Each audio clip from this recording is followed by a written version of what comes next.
师，快！先到那儿，马上就来。好，来上元了。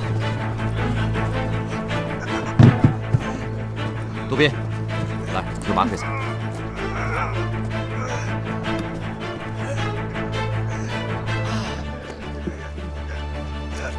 来，让一下。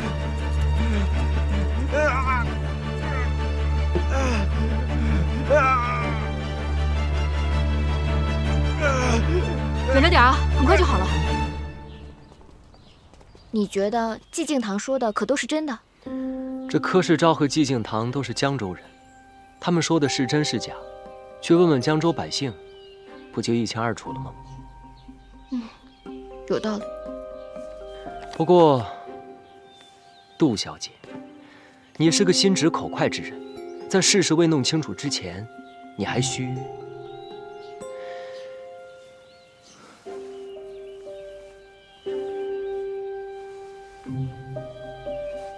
钥匙就先放在我这儿了，在我未开锁之前，还请千万不要提及此事。你们这府上待着可真无趣，我就玩了一下西洋镜，就看到如此不愉快的事情。那就别玩这西洋镜了，走，带你去玩个更好玩的。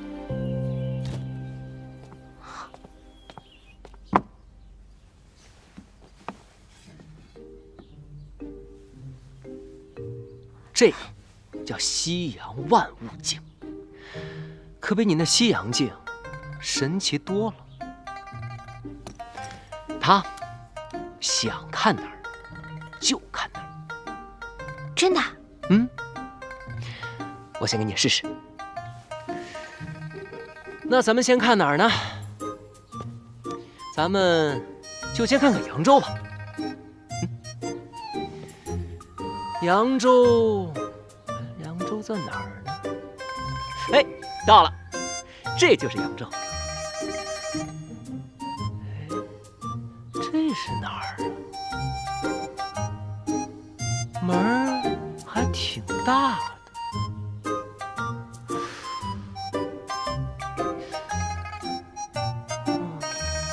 扬威武馆是我家。哦，哎，还出来了一个老头，看起来还挺威武的，那应该就是馆主了吧？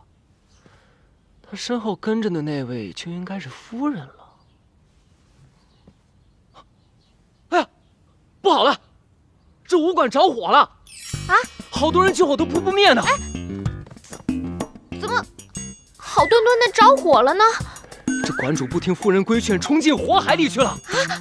这夫人也晕过去了。阿娘，你给我看看！哎，在哪儿啊？哎，你这仔细看看。哎呀，什么都看不见啊！就在那里面，你肯定能看到的。在哪儿啊？在哪儿啊？就在前面呢。他们俩，他都进去了。他夫人还在门口晕着呢。快一点，你肯定没得进。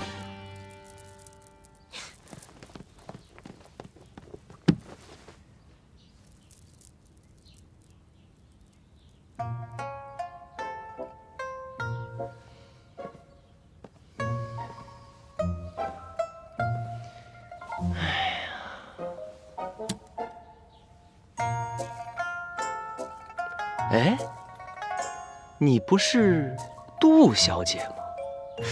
怎么成了武馆馆主的女儿了？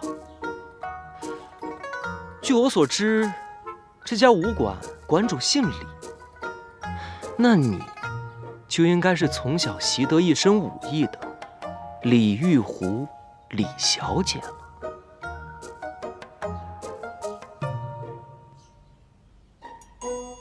没错，我就是李玉湖，你要怎么样吧？我不把你怎么样，你爱怎么样就怎么样，你愿意怎么样就怎么样。实话跟你说了吧，我来你们齐家，就是代替冰燕姐姐受罪来的。我还就喜欢你这样的英雄气概。媒婆都跟我说了，等你死之后，就把我送回扬州。不得了啊，不得了！咱们齐府又多了一个盼着我死的人。我不是那个意思，我不想让你死，我想让你活着，然后跟冰燕姐姐换回来，把你还给她。武馆馆主的女儿果然大度，就那么舍得把我拱手相让。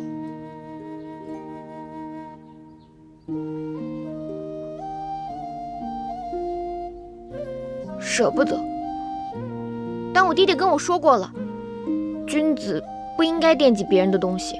你原本就是冰燕姐姐的丈夫，我虽是女子，也不该惦记。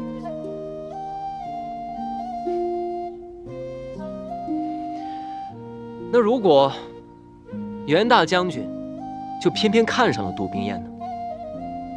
不可能。那万一你的冰燕姐姐偏偏就看上了袁大将军呢？不可能，不可能，不可能！哎，你可别把话说得那么死。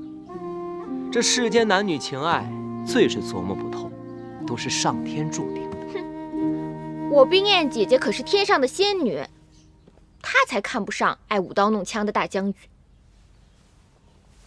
那你喜欢拳脚功夫，不也让我这个齐三少爷心心念念吗？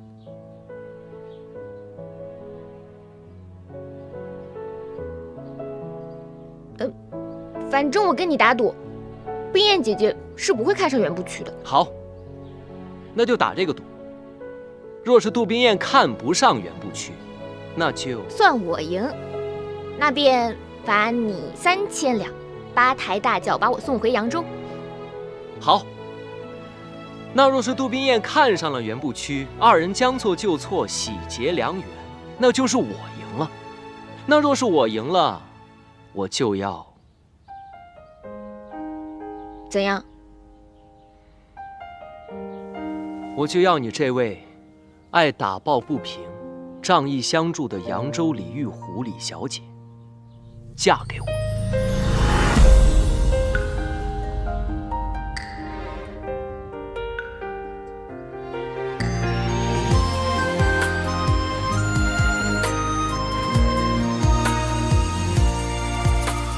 鸟语花开春空气，为一缕香追忆，一色流烟30里，竟无人怜惜。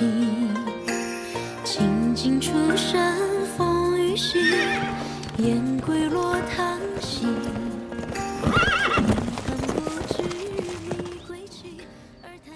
到军营这么多天了，连袁不屈的面都没有见过，他现在长什么样子我都不清楚。如果再这么拖下去，该如何是好？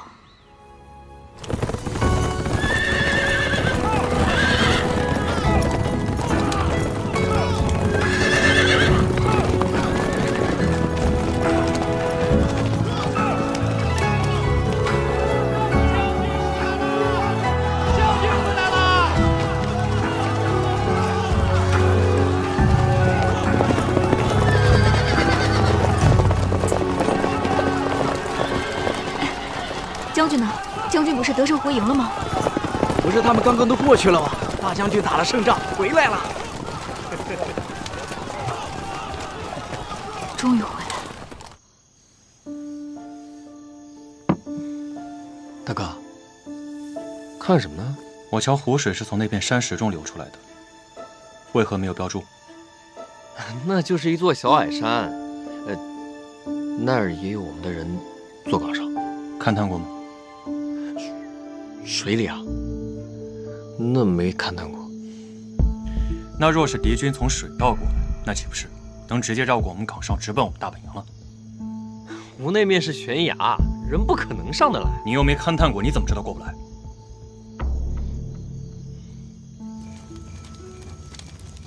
周大夫，这么晚了还没睡呢？啊。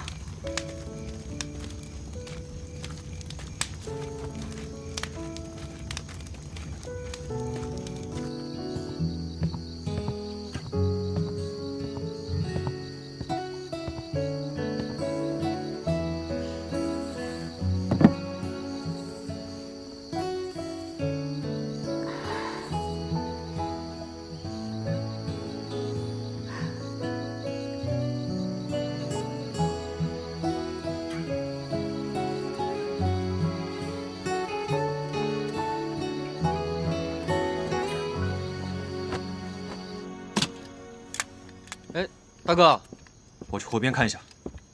要不要我陪你啊？喝你的茶。春风绵绵，拂一叶扁舟轻轻。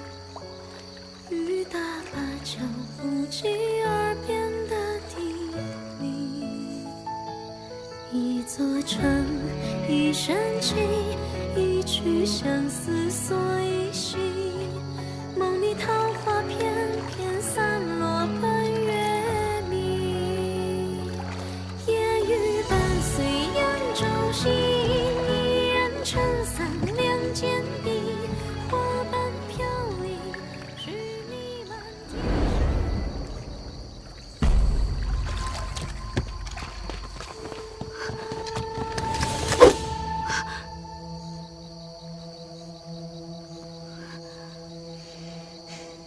这里是军营重地，女子禁术，你是怎么混进来的？你是谁？从哪儿来的？速速招来，莫让我动手！你先让我把衣服穿上再问，不行吗？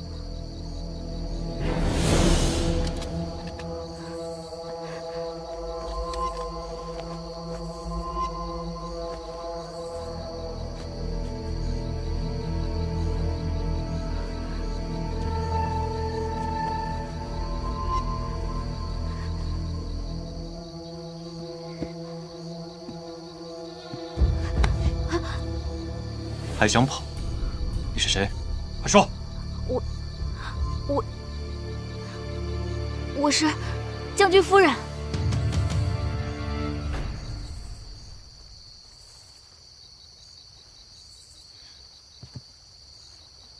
你说什么？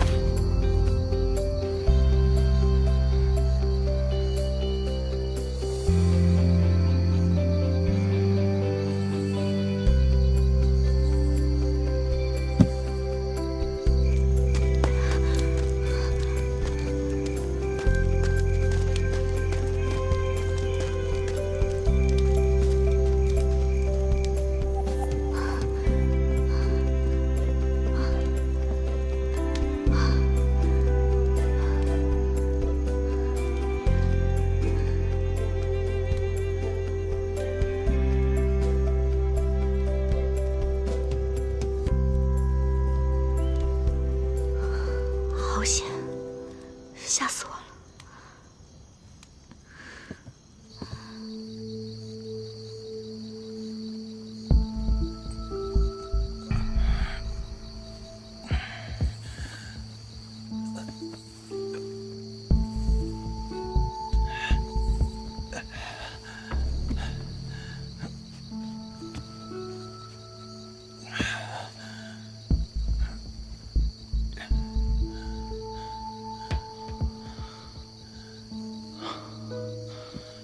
这难道是在做梦吗？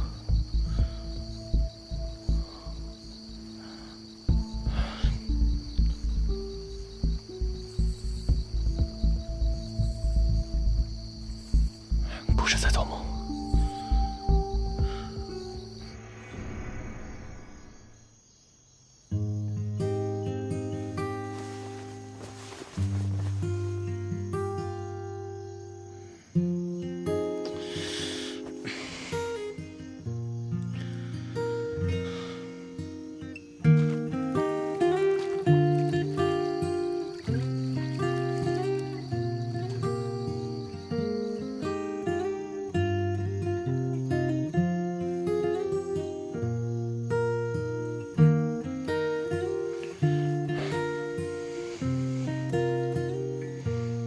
你是谁？快说！我是将军夫人。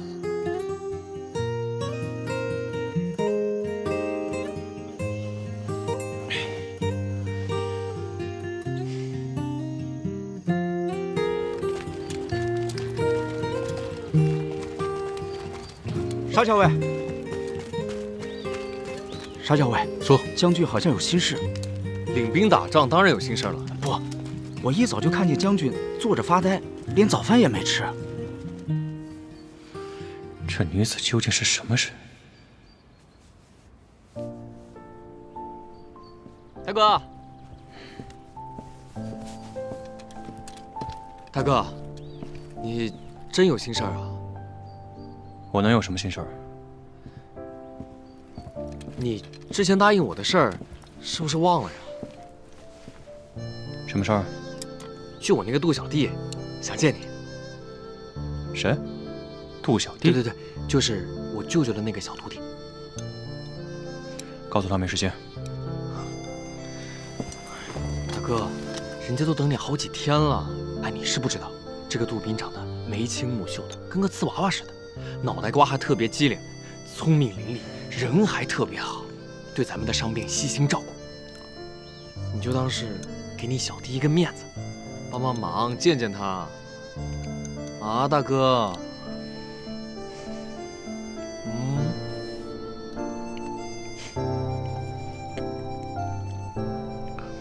好，见。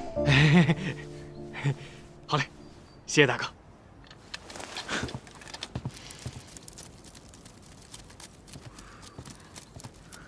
哎，杜宾。哦。你不是一直想见袁大哥吗？我都跟你说好了，现在走吧。现在？对啊。可是我还没准备好呢。你要准备什么呀？我大哥又不吃人。快点，走了，快点儿。不是，你这……哎呀，这军营重地，不可勾肩搭背。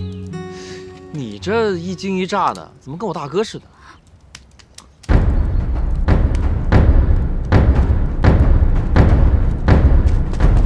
沙校尉，敌军来袭！杜宾，你先回去。全体集合，快点！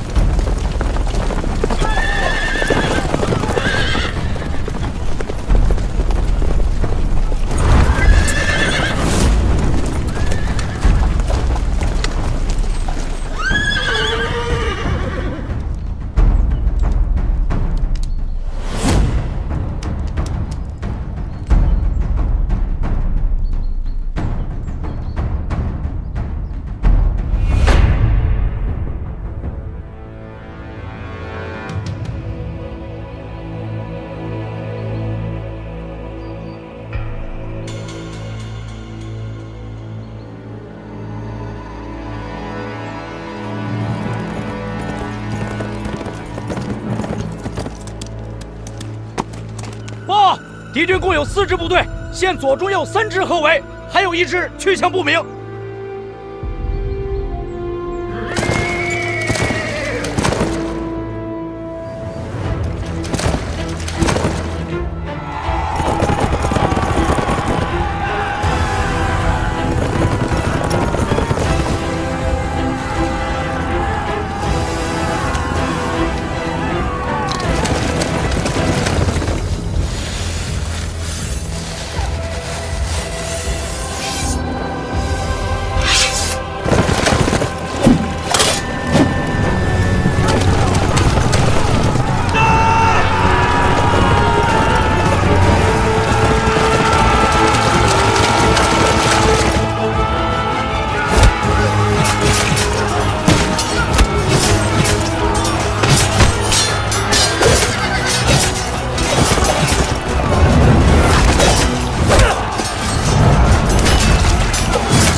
没事吧？没事。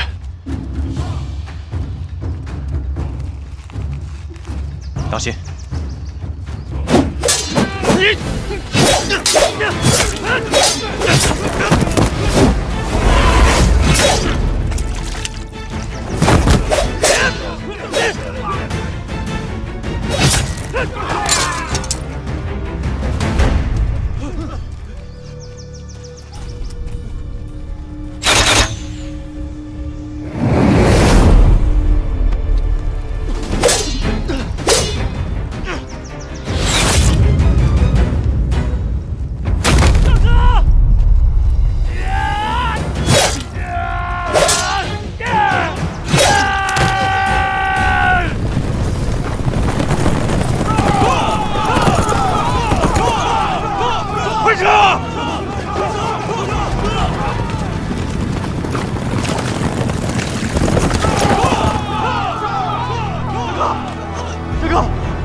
杜宾，脱去他的衣服，清理伤口，咱们准备拔剑撩夺。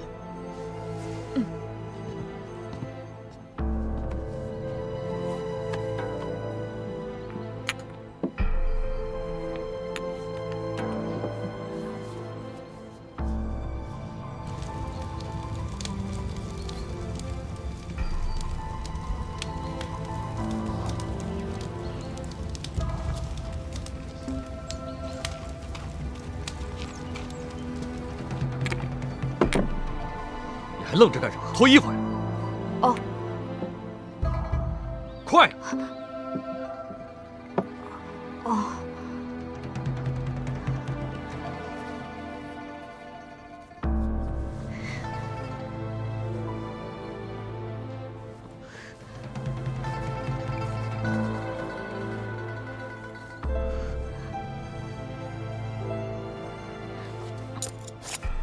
用剪刀。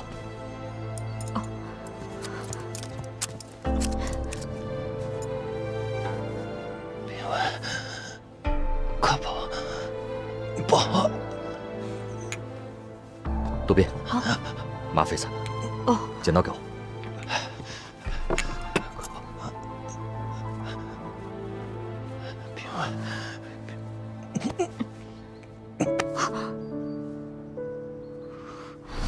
还想跑？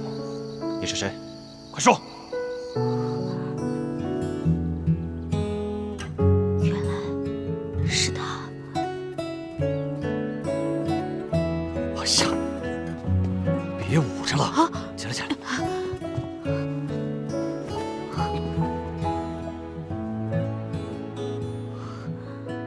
让开让开！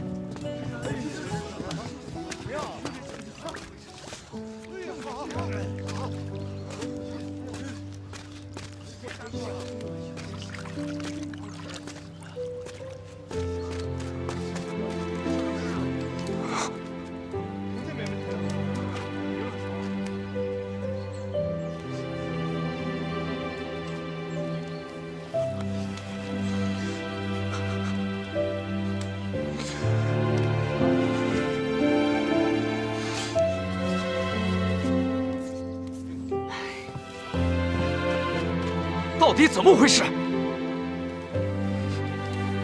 哎，是，动手就不救他，将军仁义，放谁都会救。是啊。小姐害成这样。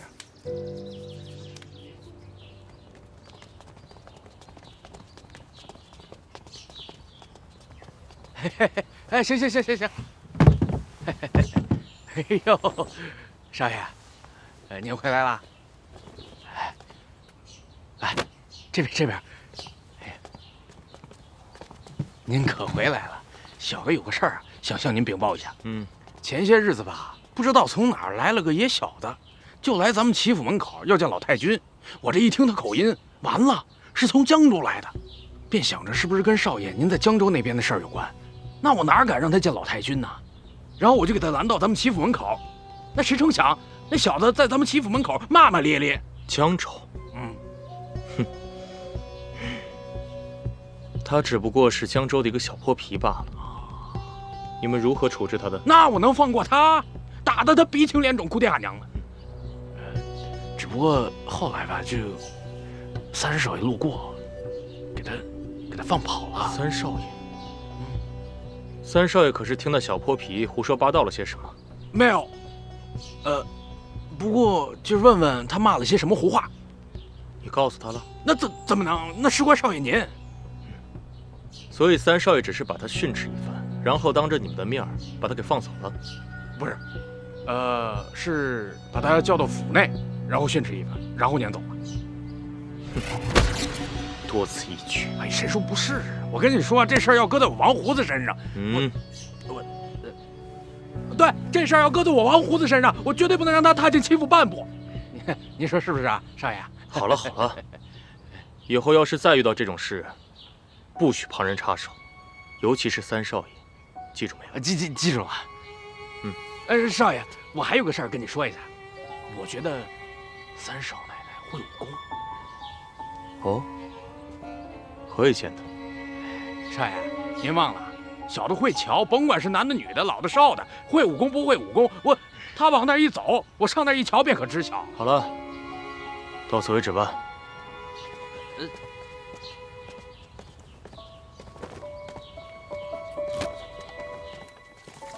小姐，小姐你慢点儿。哎，你慢点，小姐。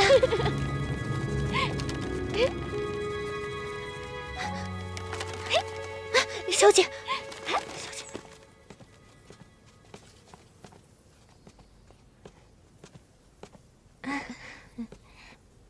柯少爷，您回来了。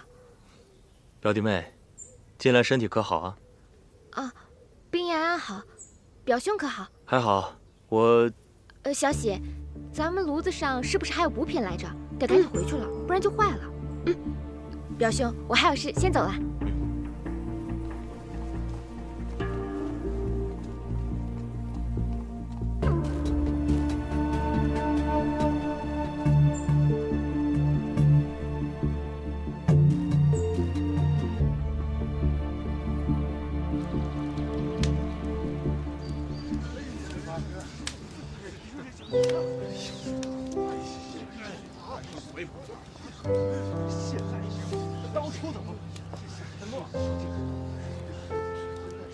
道歉有什么用啊？叫你伤那么重，都是他。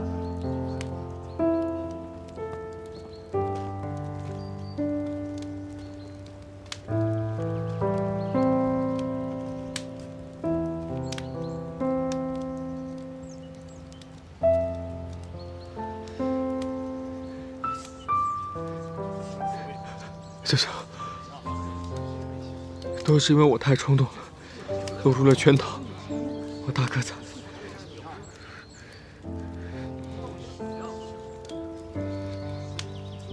将军是被敌军的冷箭所伤，你已经奋力杀敌，怎么能怪你呢？小小，我大哥他现在到底怎么样了？将军已经没事了，大家都散了吧。多谢舅舅。幸亏你医术高明，才能救得了我大哥。评委，先起来，让舅舅看看伤到哪儿了。这是舅舅，我日后一定精进武艺。我大哥周全。评委，你听舅舅说，战场上瞬息万变，而且敌军十分叵测，这不能怪你呀。好了，舅舅给你上药，走，走。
你是新来的？之前怎么没见过你？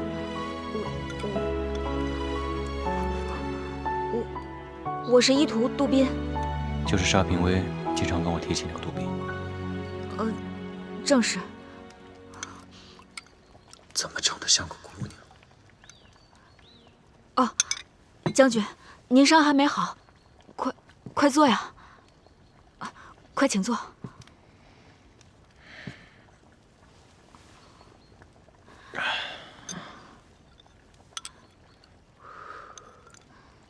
你把头抬起来，我看看。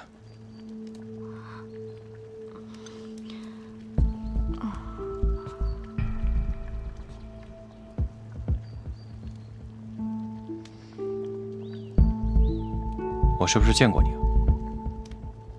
哦，是吗？哦，是的。在哪儿？就是那天，您忘了？您得胜回营。我跟着营里的弟兄们去广场上欢迎您。那个时候您在马上，我在马下，您好像还跟我点头示意呢。啊，将军，您该喝药了。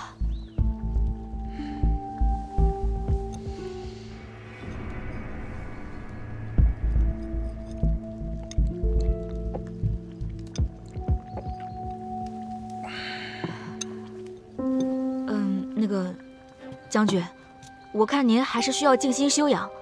我师傅他等会儿就来，我还得回去熬药，我就先走了。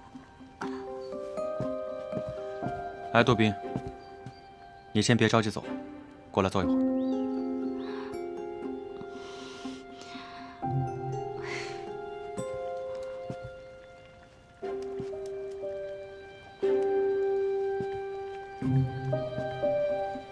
坐吧。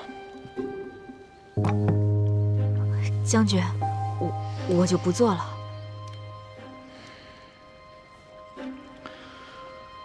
听你的口音，扬州人。是扬州人。扬州有个扬威武馆，你知道吗？知道。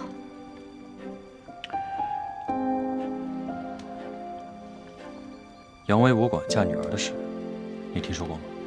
那我没听说过。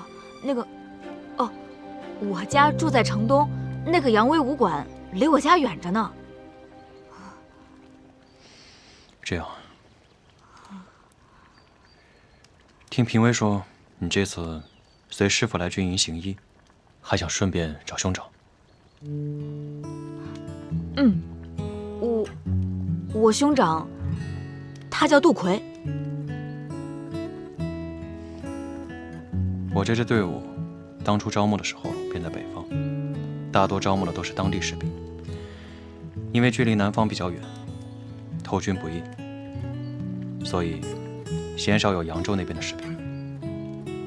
不过我会派人查查军籍，看看有没有扬州那边的士兵。哦，谢谢将军。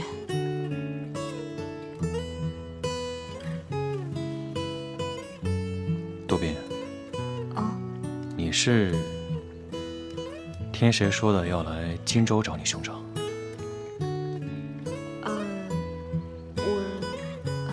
是这样的，将军。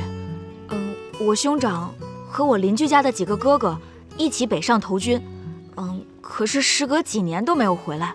这前几天，我邻居家的哥哥他们回来了，他们带来消息说，我哥哥他可能已经几经辗转来到荆州了。这不，所以我才会来到军营嘛。先生，将军，师傅，你来了。将军感觉如何？好多了。那就好。只是这支箭头上有剧毒，想要彻底消除体内的毒气，还需要调养一段时间。将军，你这段时间一定要好生调养才是。好。杜宾，我调好的那10味草药，赶快去帮我晒干磨好。我现在就去。好。哎，等一下。啊！你先回来。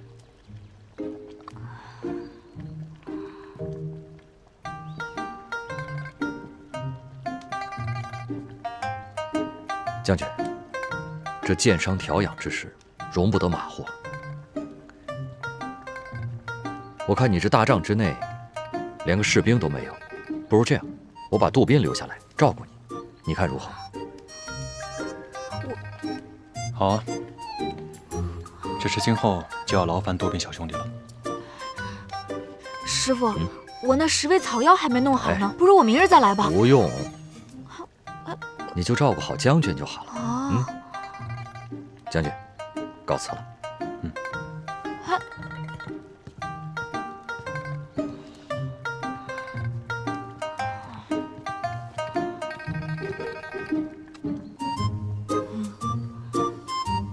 要壶了。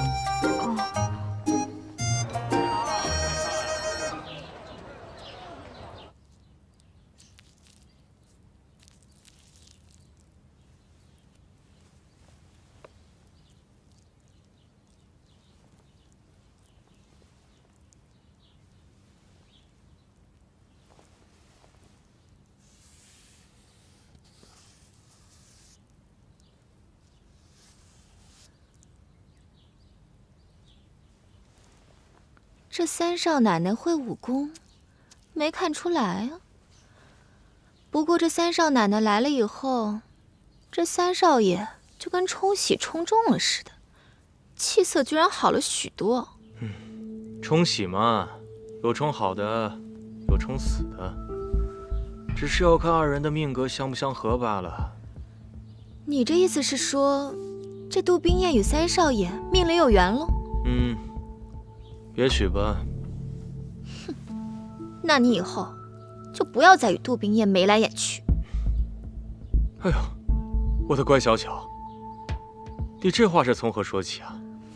从水榭说起，从走廊说起，从花园说起，从你第一次见杜冰燕说起。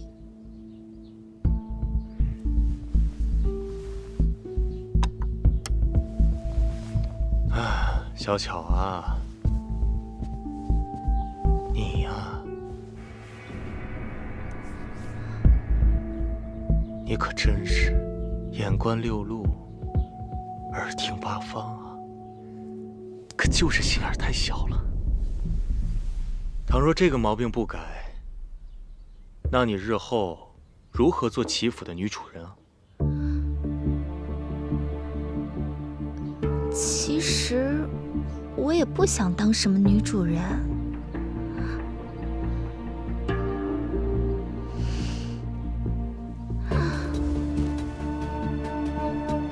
我只要你对我是真心实意，是真正把我当作知己，我就心满意足了。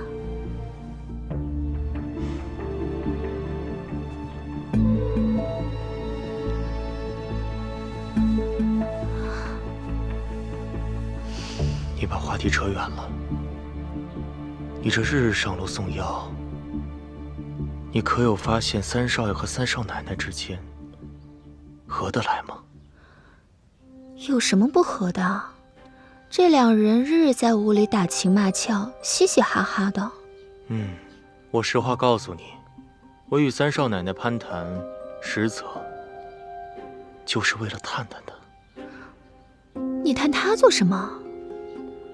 我就在想呀，这杜冰雁来到齐府究竟能够带来些什么？前几日王胡子告诉我，杜冰雁救了江州那小子，他好像会些武功。我就在想呀，这杜家小姐怎会习武呢？实在是令人百思不得其解。乖小小，我现在此时此刻有一件非常重要的事，要交给你来做。是什么？我要你去打探打探他们的虚实，查证查证，有什么消息马上告诉我。哎，小姐，小巧来了。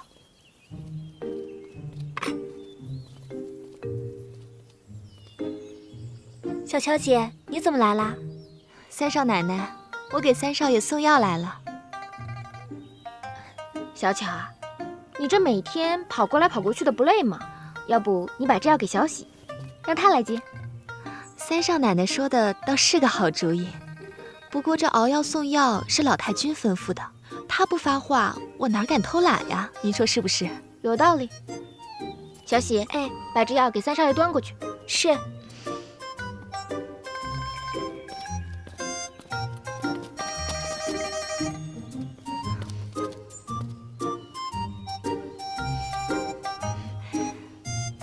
三少奶奶，我有个事儿想求求您。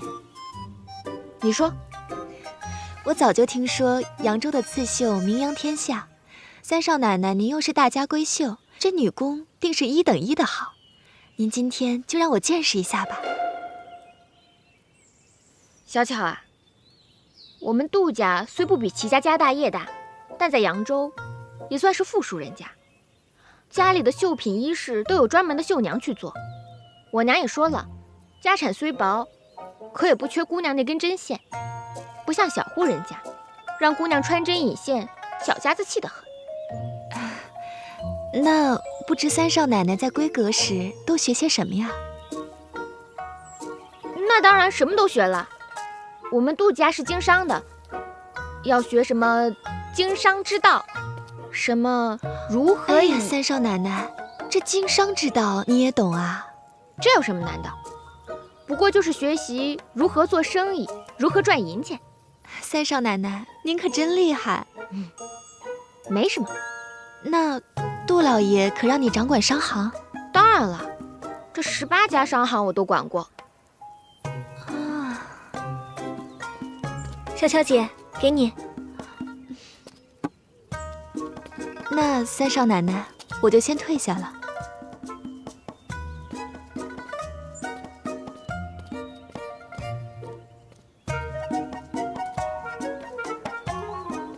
哎，小姐，你们俩刚刚说什么了呀？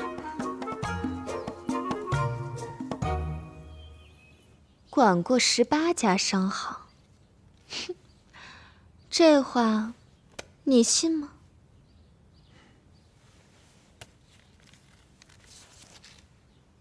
既然如此，那你便和老太君这样说，让老太君去查齐府账目，就说刻不容缓。记住没有？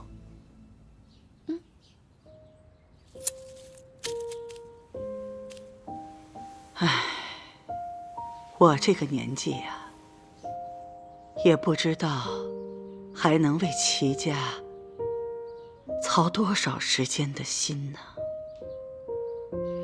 天磊呢，身体时好时坏的，也不知道他能不能顶起齐家的门户。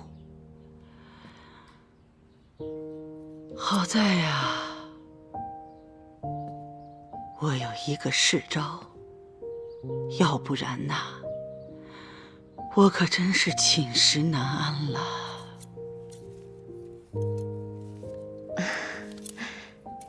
世招将商行管得不错，这也是老太君悉心教导的结果。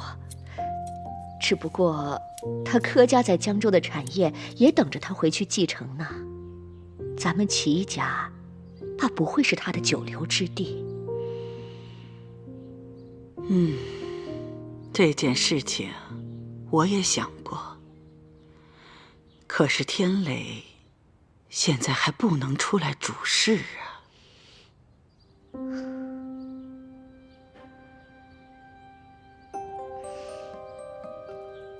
老太君，这三少爷现在可有好帮手了？谁呀？三少奶奶呀。三少奶奶？三少奶奶怎么了？呀，老太君您还不知道啊？这三少奶奶在扬州的娘家不喜女工，专事经商理财，连哥哥弟弟都对她甘拜下风呢。这都是谁告诉你的？这三少奶奶亲口告诉我的。您的亲家扬州的杜老爷，把18家商行都交给他管呢。哦，真有此事。哎呀，那可是太好了。怎么样，我给你娶了这么好一个贤内助。哎呦，那都是老太君您呐，眼光好。哎，你马上去请三少爷和三少奶奶过来，我们要试试他。好。日照香炉子生烟，错了。遥看瀑布挂前面，又错了。手伸出来。干嘛？伸出来。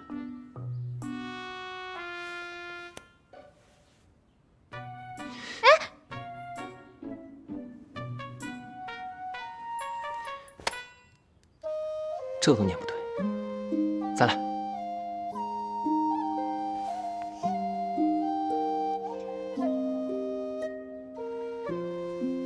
日照香炉生紫烟，遥看瀑布挂前川。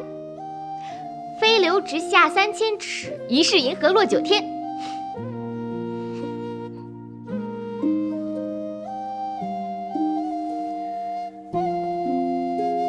伸出来。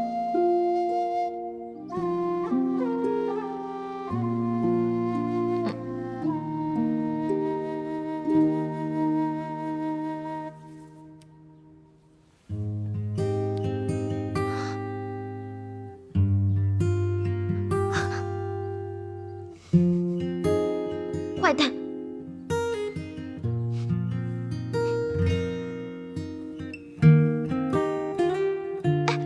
包家小来了，快坐，咳，快咳！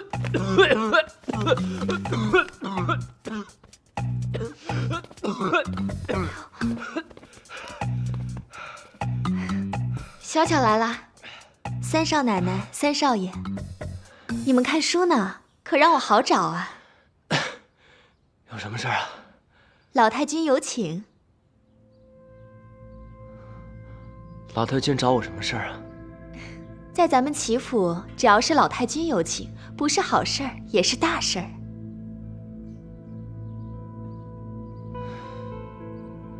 好，那你回去告诉老太君，我跟边野一会儿就来。好，那我先告退。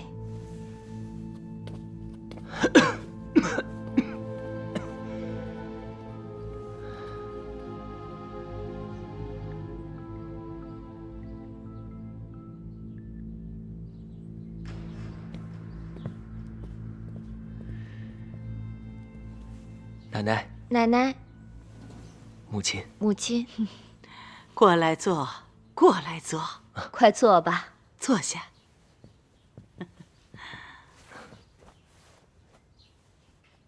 冰燕呐，听说你在娘家的时候经营过18家商行，可有此事？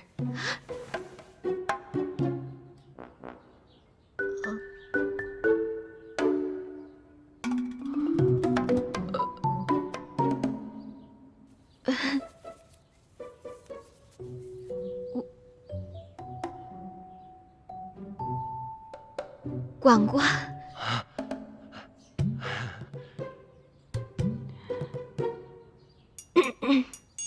以前，我经常跟着我爹爹，看爹爹管账来着。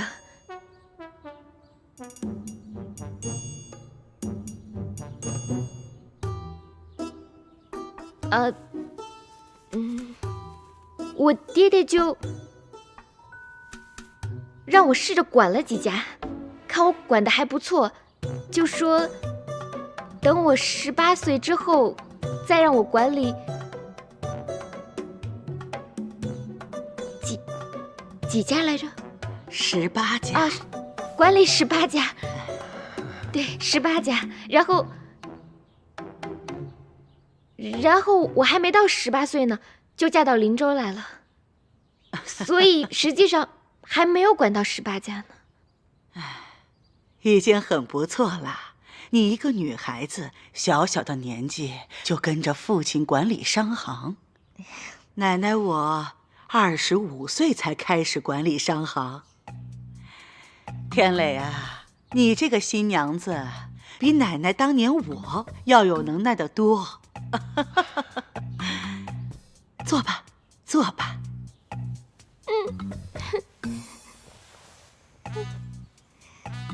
你管理的那些商行，进的都是什么货啊？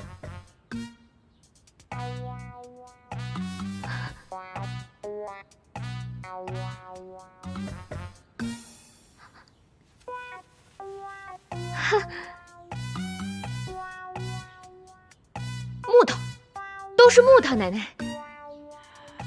你们家商行经营的都是木材生意？没听说过呀。您没听说过呀，奶奶？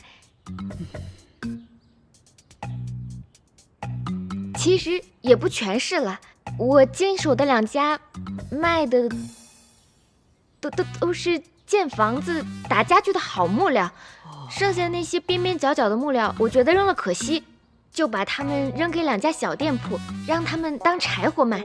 想不到他们还蛮有生意头脑的，卖得很好。后来在扬州买了好大块地呢。你笑什么？他们真的买了好大一块地。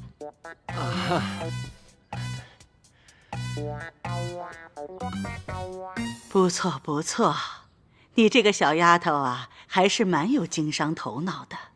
啊，对，做生意就是要学会动脑子。我们家天磊啊，身子弱，以后在这方面，奶奶可就要倚重你了。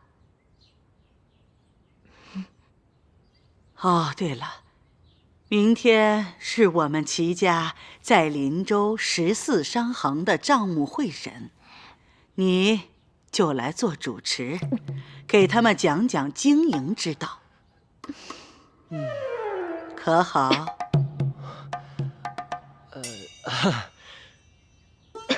那个奶奶啊，冰燕她刚到林州，这人生地不熟的，我看此事还是交给柯表哥主持比较好。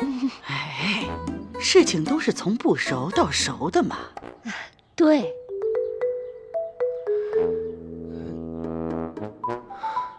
奶奶，这冰燕也是刚到咱们齐府，又是年轻后辈，担此重任不太合适啊。有什么不合适的？我看挺合适的，这事儿就这么定了。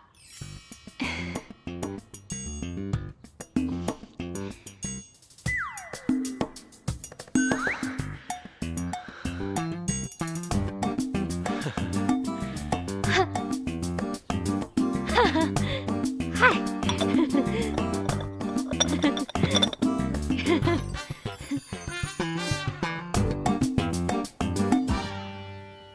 你帮我想想办法呀！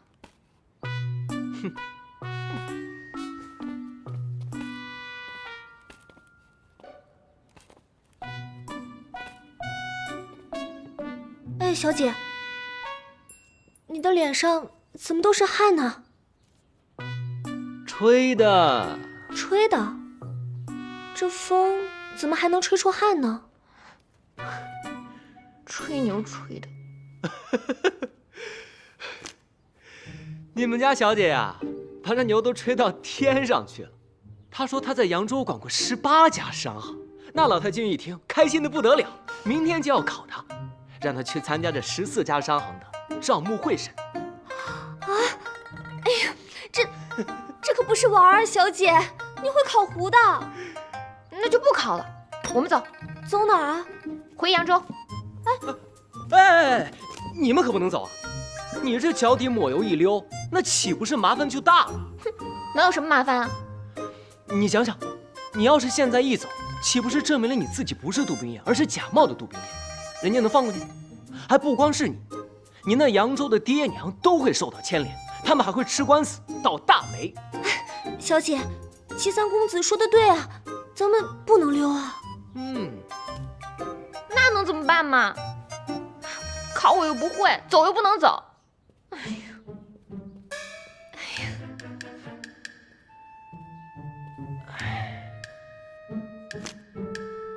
这要我说呢，就考。考？我对算账一窍不通。你不通，我帮你通不就行了吗？我自小在武馆长大，对做生意根本不感兴趣。我也不是那种爱钻钱眼的人。这话说得好啊！知我者，侠义人是扬州李玉湖李小姐是也。不过这句话可不能明天说，明天得换一个说法。说什么？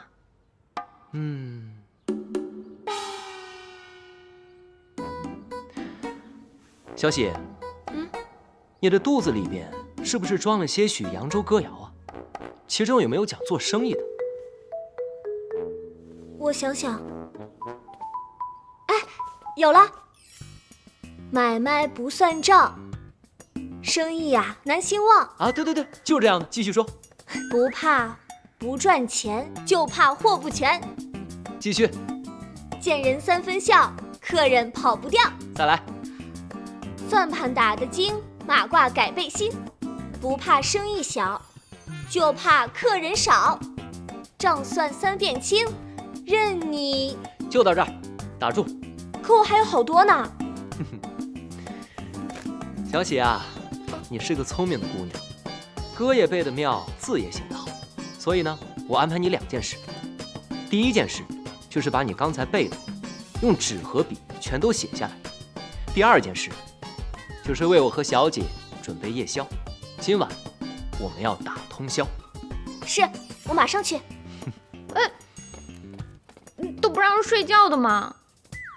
谁让你平时不用功，逍遥自在的？这就叫平时不烧香，临时抱佛脚。哼，哎呀，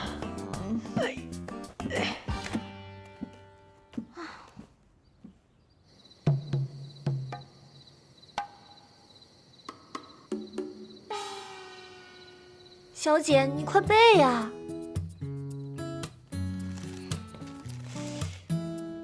买卖不算账，生意难兴旺。不怕不赚钱，不……哎呀，小姐又错了，重新来吧。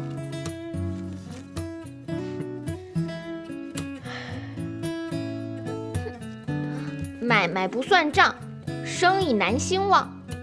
不怕不赚钱，就怕货不全。见人三分笑，客人躲不掉。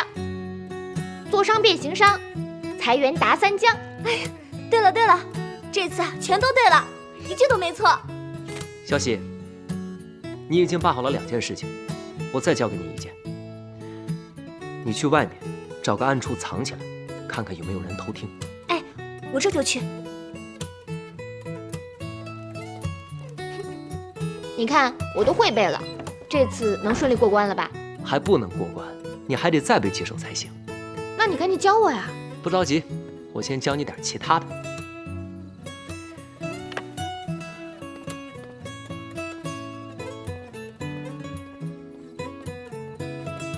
坐吧。明日你便照葫芦画瓢，按我做的，原模原样的演一遍即可。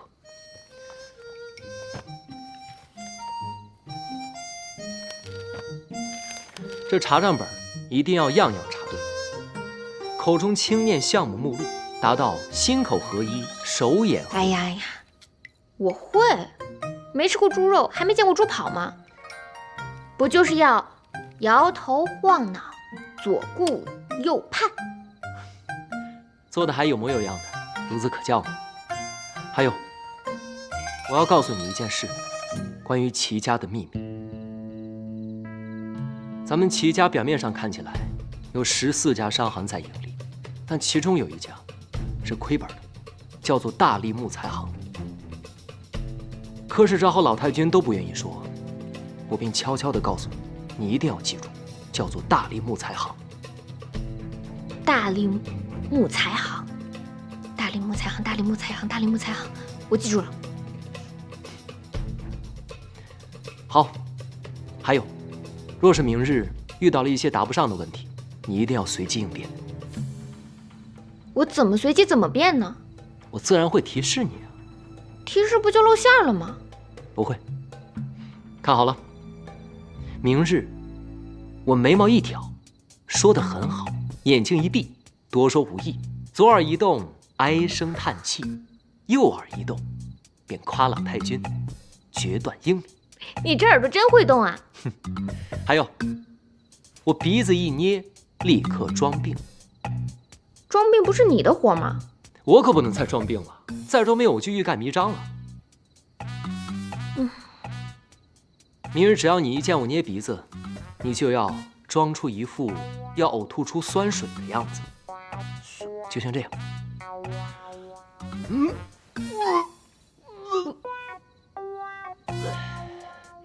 你这是喝多了吧？你又吞进去了。那你来试试。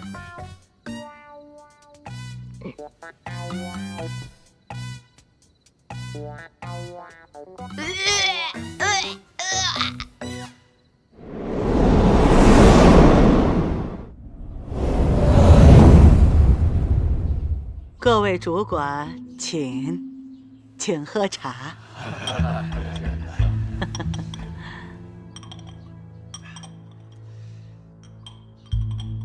小姐，放轻松，别紧张。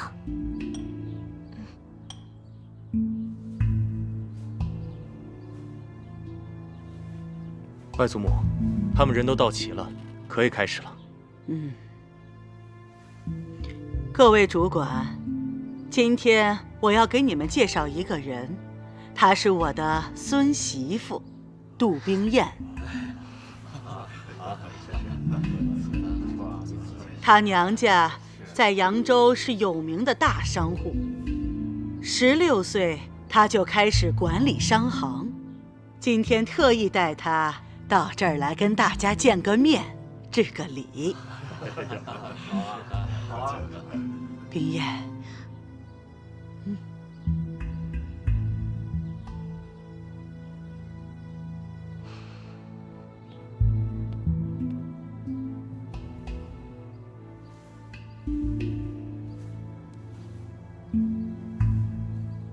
冰燕啊，你可以开始看账目了。外祖母，既然表弟妹是商贾世家，誉满扬州，不妨先让她说说这杜家的经商之道，以及投资之窍吧。您看如何？有意思。哎，冰燕啊，那你就跟大家伙说说呗。在座的诸位都是行家，冰燕在这里班门弄斧了。说到这行商之道，理财之窍，想必各位都很清楚。小时候我爹爹也教过我，这个道理可太长了。可是我们扬州人做生意喜欢长话短说，所以我就跟大家说道。要是说得好，请诸位捧个人场；要是说得不好呢，就请诸位多多包涵。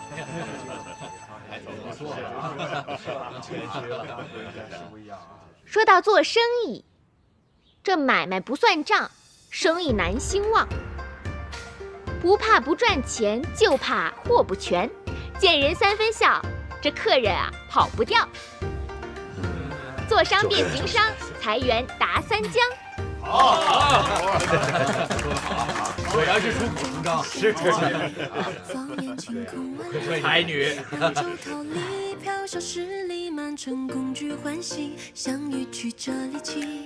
这算盘打得精，马褂变背心。不怕生意小，就怕客人少。绳捆3道紧，这账算3遍才能清。这消息抓不准，买卖得亏本。好，言之有理啊！这问不烦，挑不厌，生意兴隆，客满店。一样货百样卖，嘴甜似蜜，卖得快。货畅其流，利无尽头。本大利宽，薄利多销。随行就市，水涨船高。鸡要卖叫，鱼要卖跳。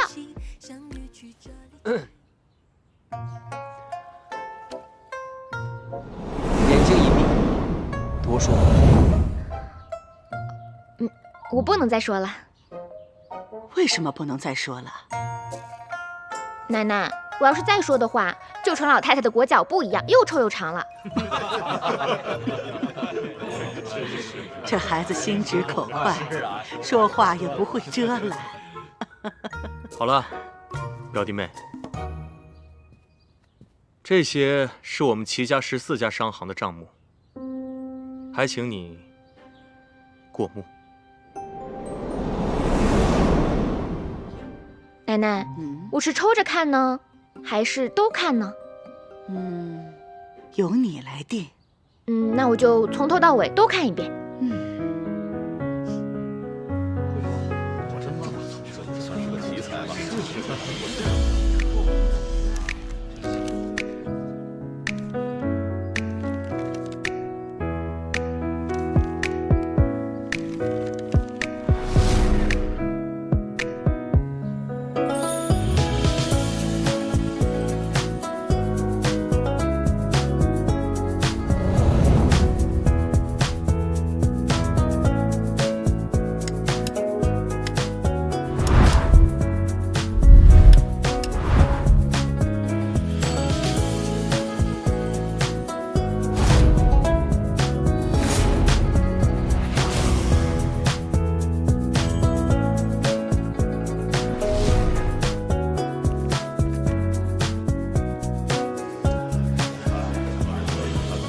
奶奶，这些账做的都挺好的，就只是有一家动了歪心思，有些弄虚作假。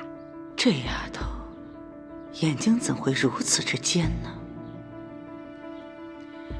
冰燕呐，这美罗账本的旁边都有商会的名字，你刚才说的弄虚作假、动歪心思的，是哪一家商行啊？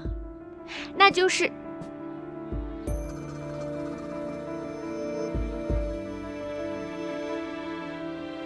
这叫什么名字来着？哎呀，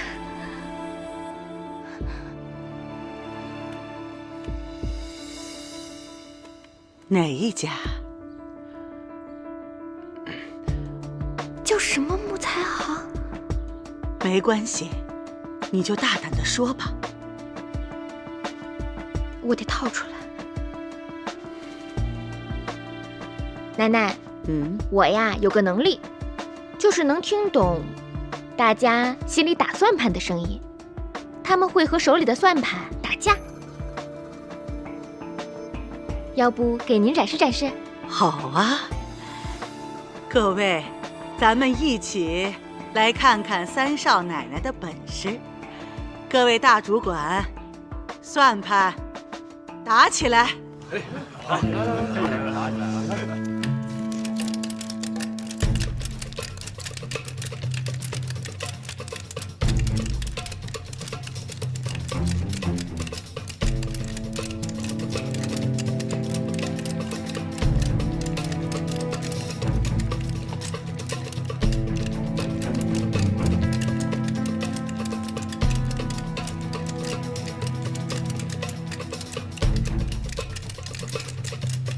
这丫头到底在搞什么鬼？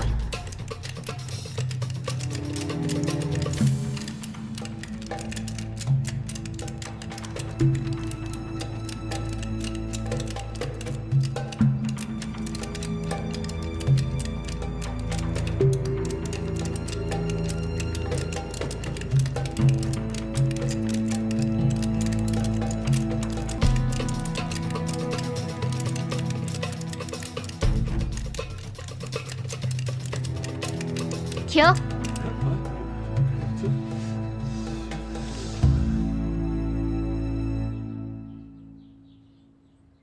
奶奶，这边的算盘打的可是真响啊！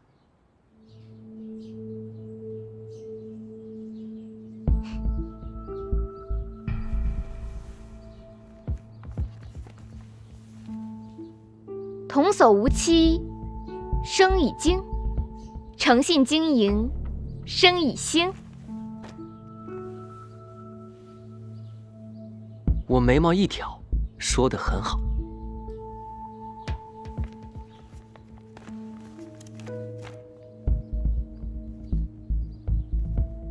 要想生意好，这账啊得算清。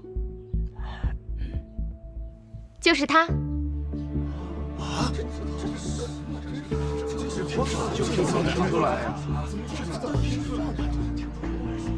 嘿，你怎么知道是他？你可真神呐！冰燕小姐，只是粗略地看了一下账本，便能找出我们的问题，真是个行家。歪打正着，歪打正着。奇怪，这账都做平了，他怎么知道大林木材行亏本的？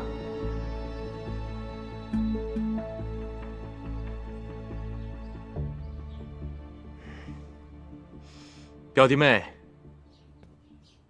你果然聪慧过人，世昭佩服。来，请坐。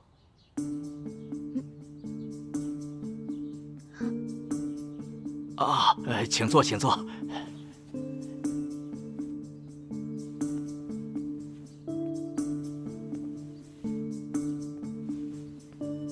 表弟妹啊，这个是大林木材行的账本，还请你仔细过目。冰燕啊，你好好看看，再说一说他这个是怎么歪打算盘的。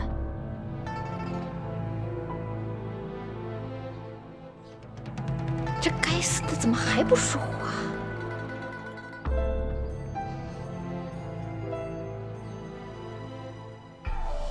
这丫头心直口快，这要是把大林木材行亏本的事情抖出去，又伤齐府的体面呢。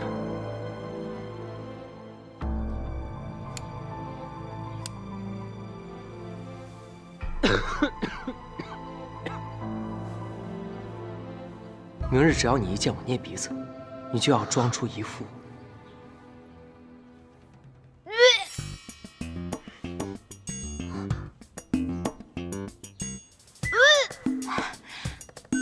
姚大军，我看三少奶奶这个样子，该不会是有喜了吧？我看像。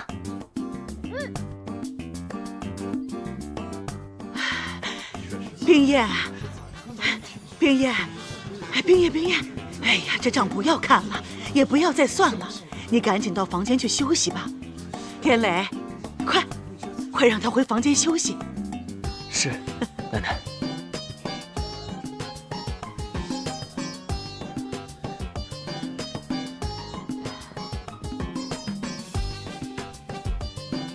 小强，你快去帮忙。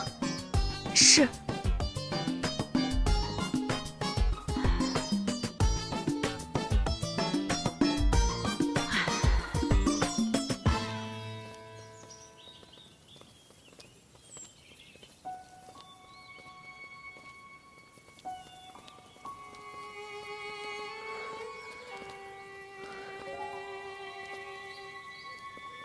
就到这儿吧，小乔，回去告诉老太君就放心吧。没事的，还是先让我把三少奶奶送回去吧。不需要了。好。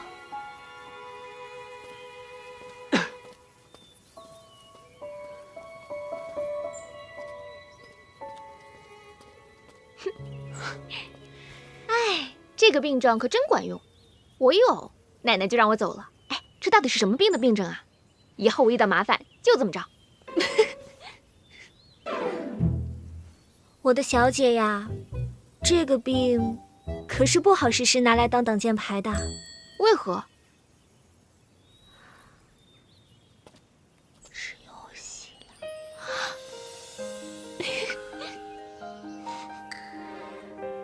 齐天磊，你坏！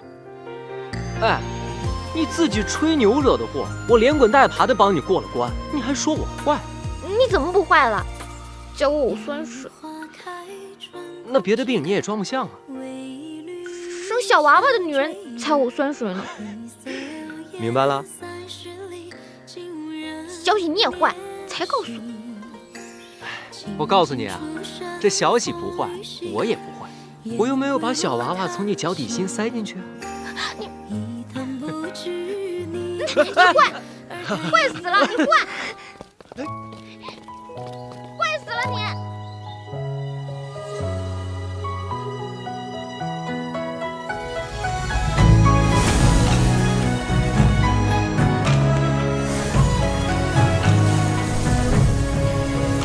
夜色太寂寥，忆起两人之俊俏，一阵相思空恋你的妙。清风落嘴角，吹来愁绪红尘飘，一地思念纷飞。眉眼含羞荷，风卷罗裙带。青叶出逃，借月光皎皎，捕捉你的笑到天涯海角。举上夜色千万飘，和着思念熬，熬出缕缕青丝指尖绕。我要在今夜醉倒，半月光皎皎，想念你的好意地动山摇。喝一口美酒良宵，和着相思谣，梦里和你一起等破晓。我要在今夜出逃，借月光皎皎，捕捉你的笑到天涯海角。举上夜色千万飘，和着思念熬，熬出缕缕青丝指尖绕。我要在今夜醉倒，半月光皎皎，想念你的好意地动山摇。春风十里扬州路，名花倾国两生花。我与玉狐妹妹也是得见佳人，两生欢喜。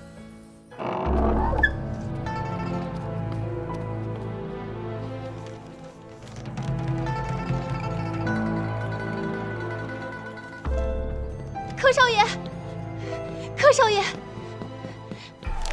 三少爷和三少奶奶在那边练武呢。三少爷身体没病，他在练武。别打了！小姐饶了我吧！小姐，我再也不敢了，小姐。我敢赌咒，如果我看花了，由不得好死。你什么意思？就让我看这个？千真万确，我刚才真的看见他们在练武。好了，冰叶。好了，这种事没必要赌咒这么严重。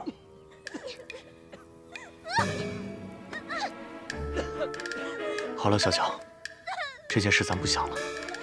以后要是再遇到这种事，还是要跟我说，记住没有？好吧。好，下去吧。还敢不敢了？冰叶，好了。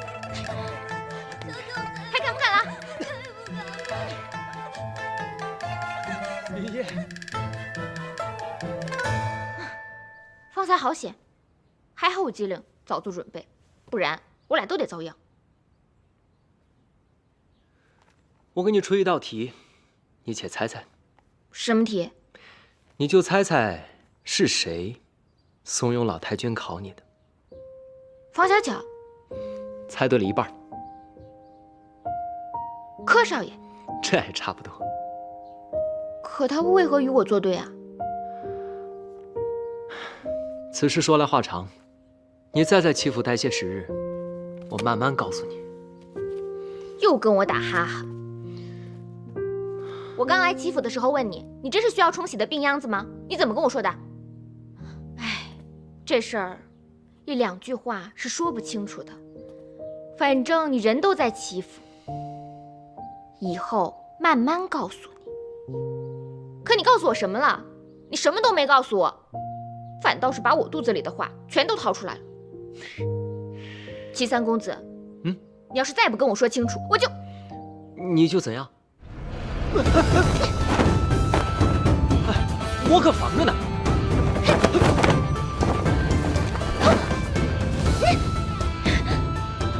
为何无病装病？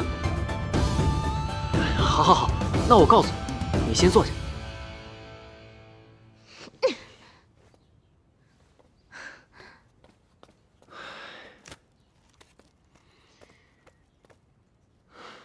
行，那先且说这齐三公子为何有病变无病，无病变装病？你能不能不要这么多废话，赶紧说吧。好好好，我说。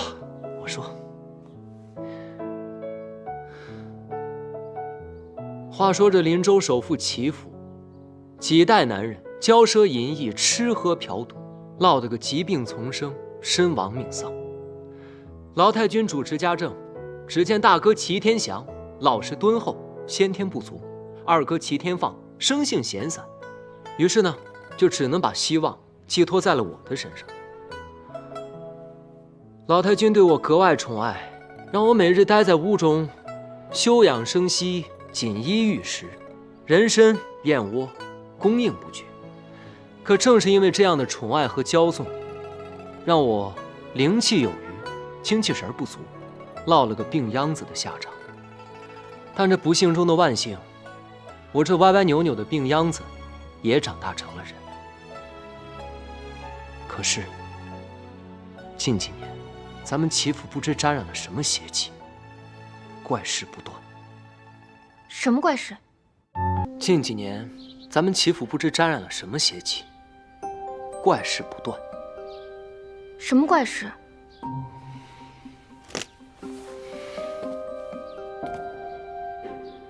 先是我那老实木讷的大哥齐天祥，精神一天比一天萎靡，原本健健康康的一个人，忽然之间就再也叫不醒了，就这么离奇的死掉了。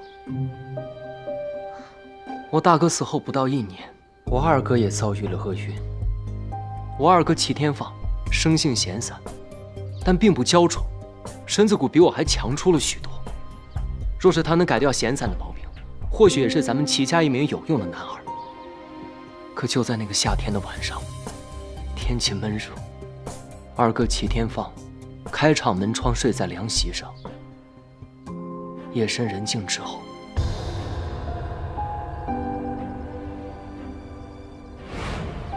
我二哥便中了蛇毒，不治身亡。这太蹊跷了，好端端的齐府，为何有这种毒物？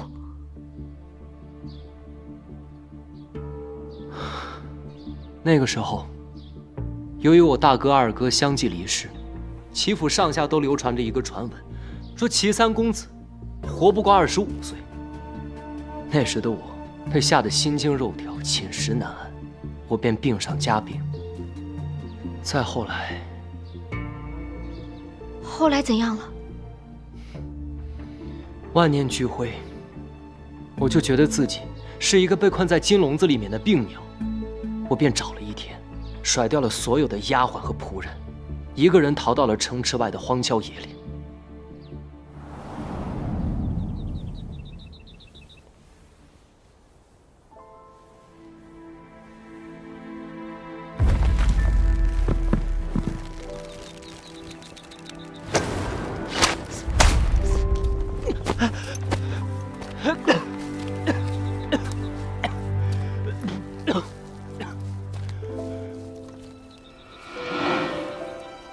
救下我的人，便是我的恩师刘若谦。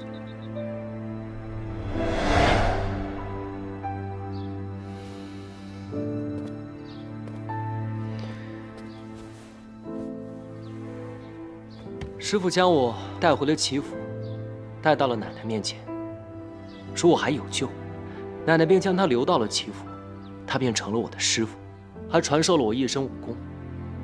这么说起来，你还真是不容易。想起以往，恍如隔世，恩师就是我的再生父母。你这从有病到无病，我是听明白了，可是从无病到装病，其中缘由你还没告诉我呢。恩师来了府中半年，对咱们齐府的情况洞若观火。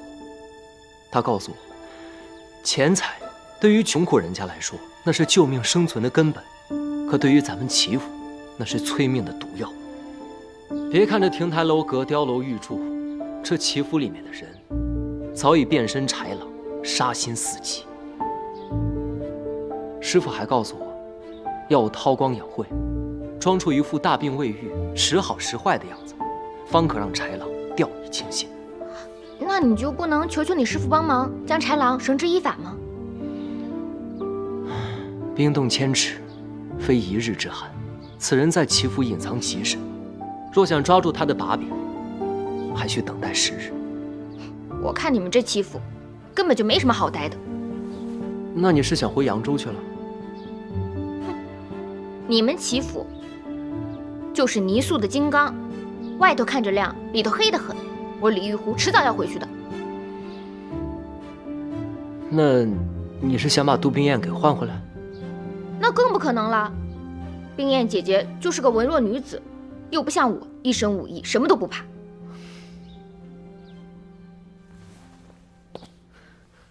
玉湖小姐此言一出，价值1000金。我齐天磊不求天不求地，但求玉湖小姐留下来，助我一臂之力。我为何要助你一臂之力？你忘了，我不也助你一臂之力了？要做什么？捉狼。玉湖妹妹从小练就一身武艺，乃江湖侠义人士，不知意下如何？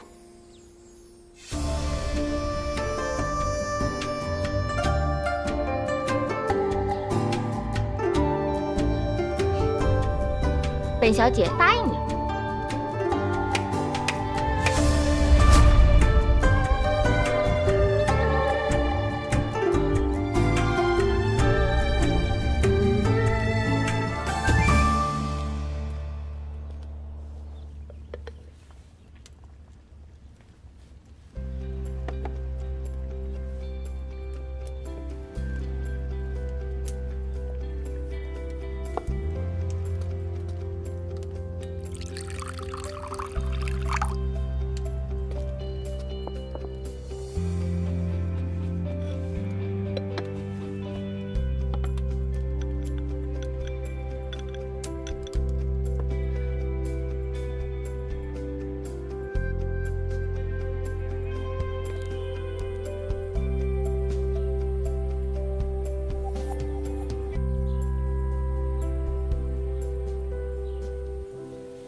将军，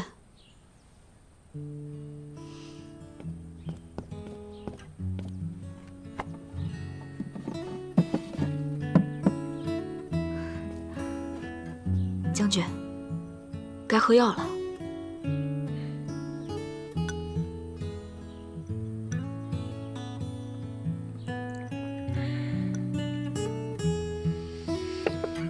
杜宾，我好像确实在哪儿见过你。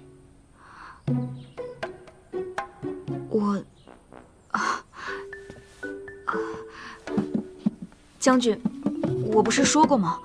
那天您得胜回营，您在马上，我在马下。不对，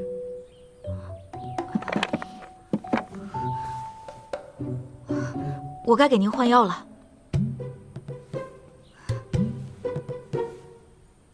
我帮你。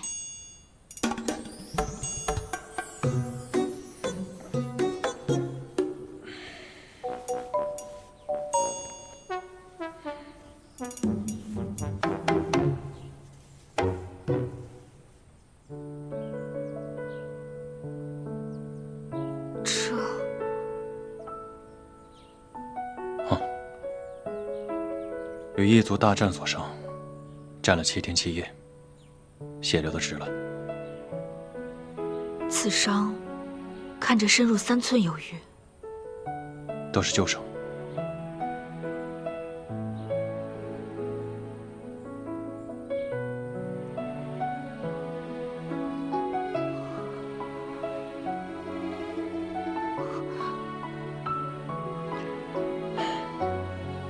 这是被昔日战友所出卖，没防得住背后的暗箭。将军为国为民，将自己的生死置之度外，实在令人敬佩。没想到你一个小小的药童，竟如此深明大义。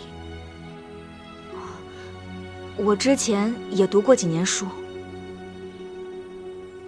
哦，我该给您换药了。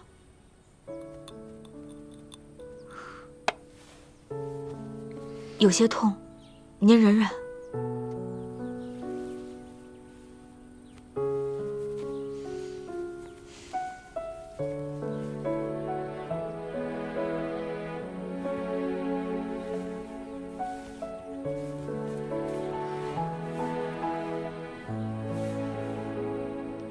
师父再三叮嘱过，说剑疮难愈合，尤其是您这带毒的剑疮，就更难愈合了。将军，您还是赶紧上床歇息吧。好，我帮您把衣服穿上。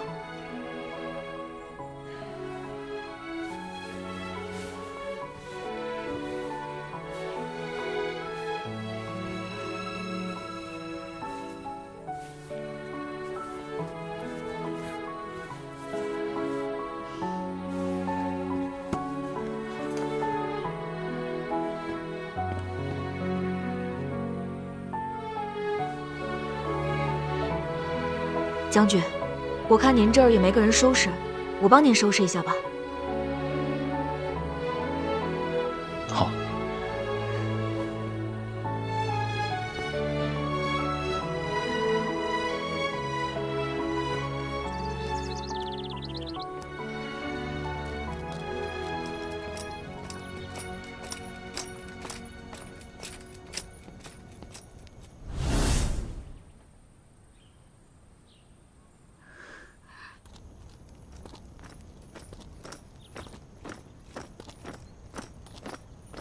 廷尉，你刚才说将军已经去世过2任妻子了，到底是怎么回事？第一个夫人好像是难产而死，当时母子俩都没保下来。第二个呢？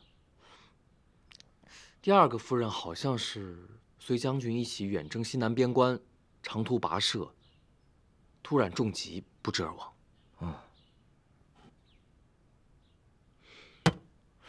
也不知道给舅舅倒水。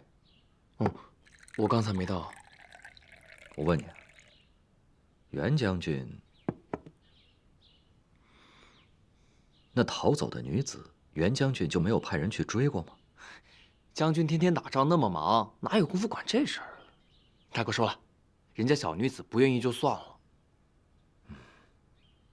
评委，日后你要多向袁将军学习啊。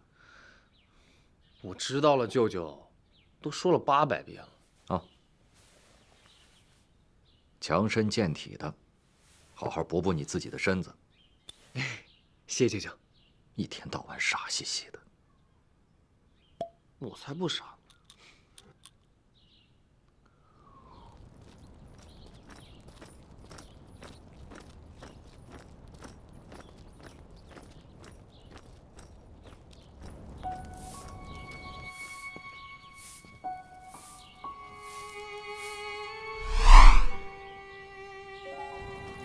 这是怎么回事？这俩人，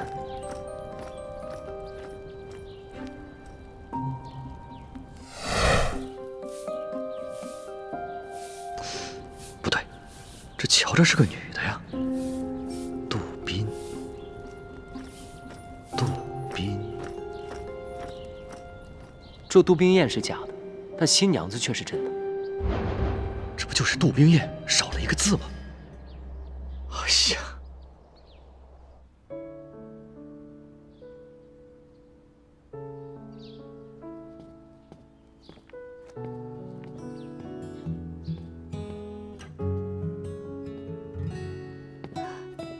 将军，该用膳了。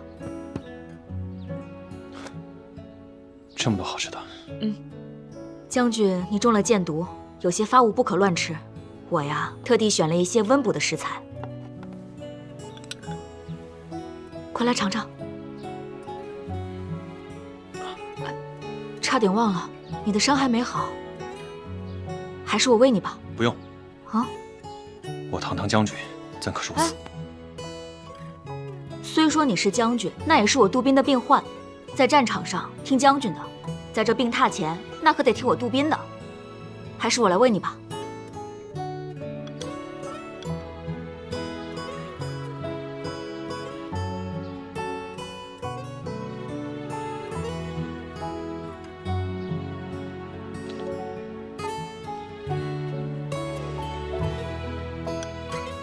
味道如何？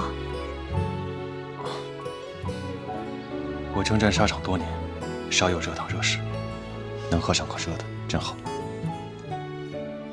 那就多来几口。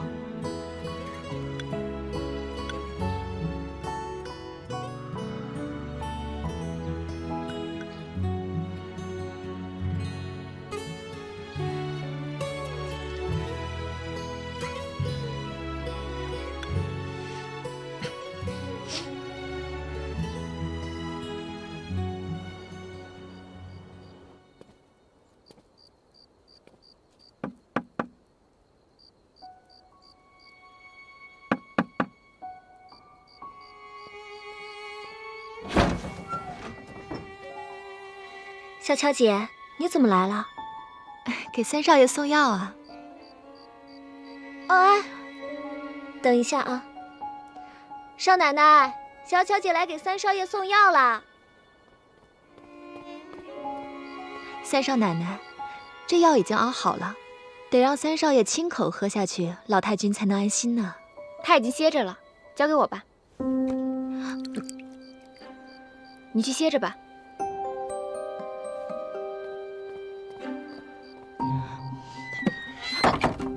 小乔姐，三少爷他已经睡下了，而且三少爷身体不好，我替他谢谢你了。你快回去吧，明天还得早起呢，快回吧啊！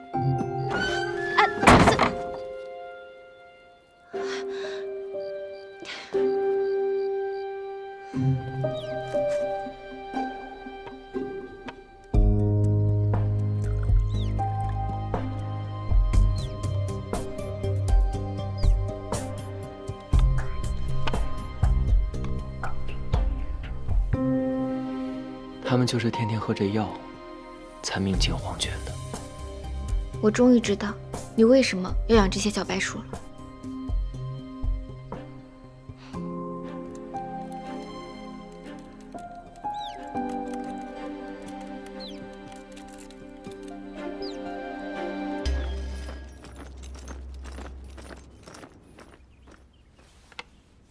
记得一日一剂。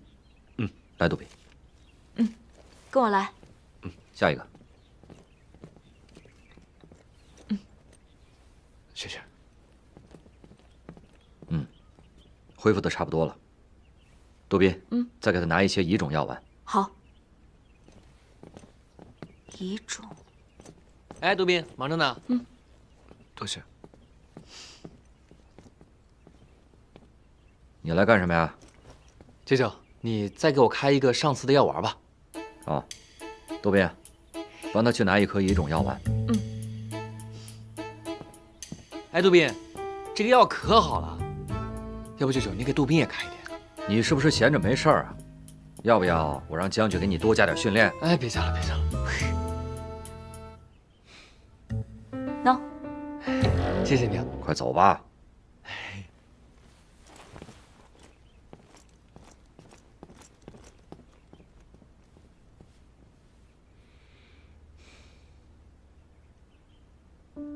杜宾。啊。来坐。哦。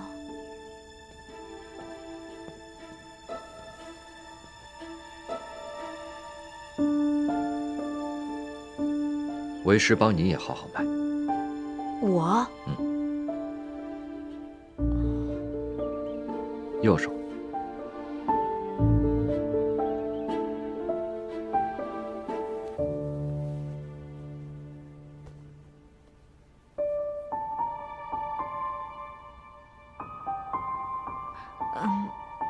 师傅，我这……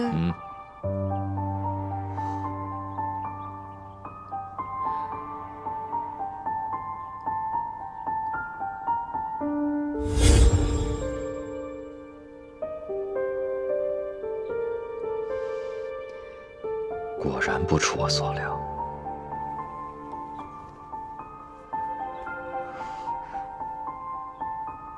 一会儿我给你下个药方，你回去无人的时候再看。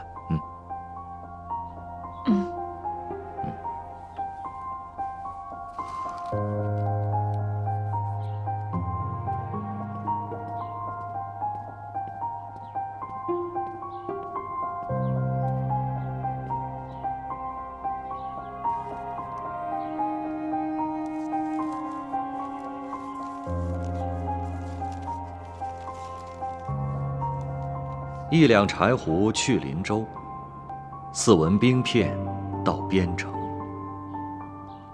淑女乔装入军营，主将帐内巧应承。严酷军规莫忘记，大义丧命万不能。如须为师来相助，明日见面续详情。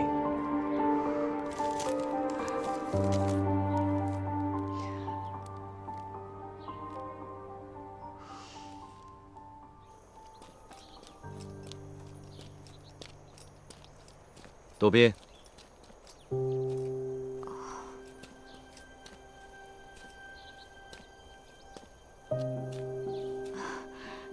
师傅。为师帮你开的药，不难吃吧？不难吃。师傅，我悬壶济世救过许多人，杜宾，就你这点小病，师傅保证帮你治好。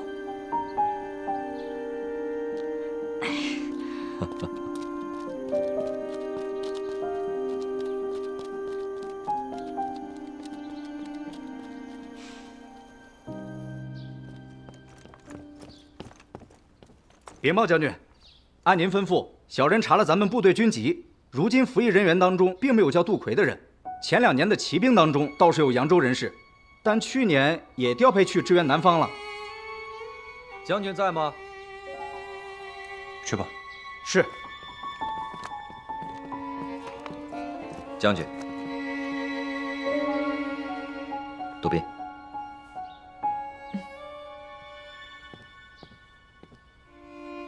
将军，我来帮您看看伤口。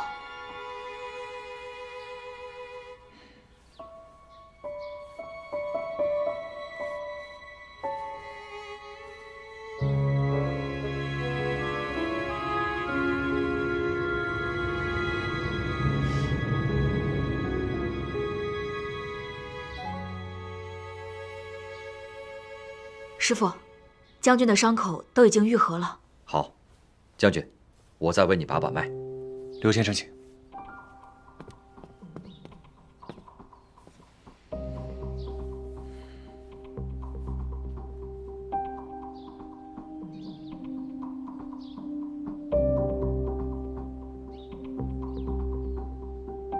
将军，请放心，再休息2日，便可上阵杀敌了。多谢刘先生。杜宾。啊。我已命人查了军籍，我部并无杜魁其人。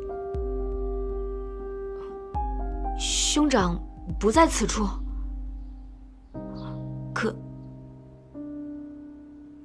可当年不知你来军营意欲何为？我将军，当年我这个小徒弟跟随我的时候，还是个半大的孩子，哪里知道军队的归属之地啊？他当年只记得他的兄长参了军，这才随着我走遍了许多的军队。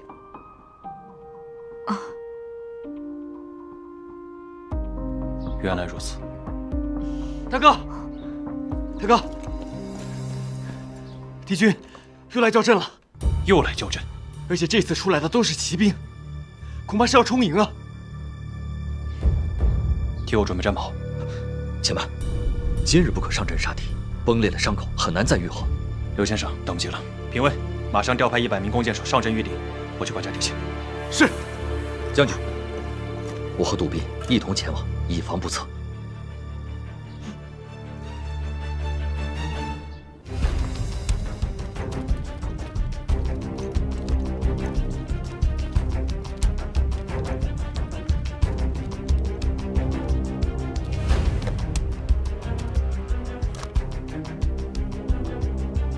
将军，敌军已经教营2天了，他们前面是骑兵，后面是步兵，看样子是要冲营啊！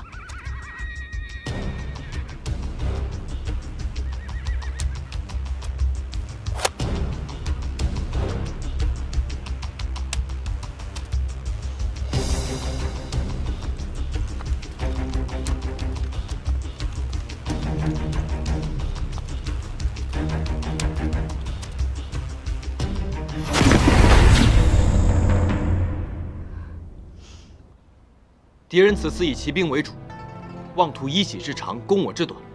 咱们的弓箭手和长枪兵都已经准备就绪了，敌人应该不敢强攻。我们要分成几步，四处游动，或趋前击敌，或佯败诱敌，诱导敌人进入我们的包围。但敌军如果强攻怎么办？那咱们就跟他们硬打。是啊，强攻怎么办？是。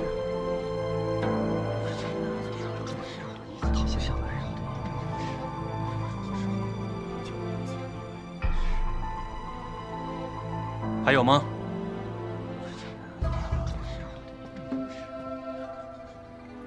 将军，杜宾虽未上阵杀过敌，但也读过几本兵书，也有一计想要献上，不知可否？当然，请说。我与师父在军营行医之时，发现敌军长期为我军所扰，又远离后方给养不足，因而人马皆乏，常显疲惫之状。我刚刚登楼望敌之时，发现仍有此迹象。有何依据？近日我都是在敌军生火做饭之时登楼观察，我发现军营中的士兵皆是以大铁锅做饭，我以我们军营的现状为依据，推算出大约是30个士兵共用1口锅1个灶。此法便于行军打仗，30个人为一边，想来敌军也是这样想的。而且杜宾发现近日敌军生火做饭的数量明显有减少。你怎么知道？金城干燥，若想生火做饭，需要用到一种特殊的枯枝，而这种枯枝虽然容易燃烧，但也极易产生浓烟。近日我发现敌军浓烟的数量明显减少，如果有此种情况，只有一种可能：粮草不足。将军也推算出来了。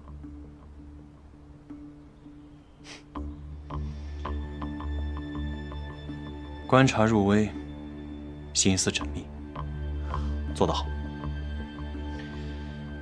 那针对此番军情，你有什么计策吗？我想，既然敌军的士兵都没得吃，那他们的马匹定然也是饿着肚子的。既然如此，我们不妨把我军刚刚煮好的黑豆发给最前排的每一位士兵，当敌军策马而来之时，将黑豆倒洒于地上。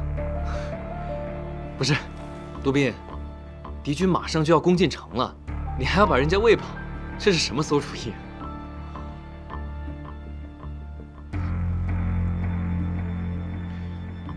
你继续说。我想，那黑豆香气扑鼻，那些马匹本来就饿着肚子，他们闻到黑豆的香味，定然会四处散开，也不会再听敌军的指挥了。我们便可趁此时机，杀他们个措手不及。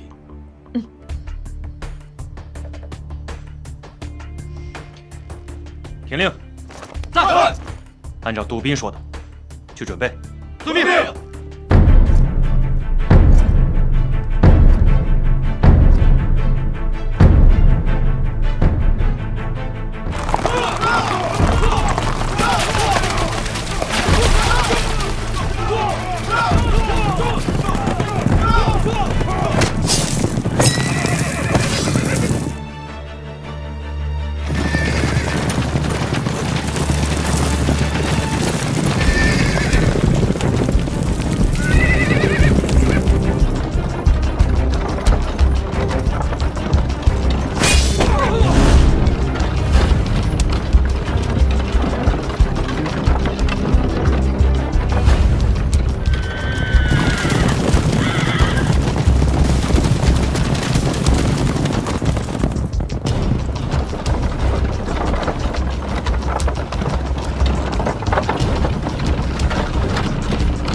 师傅，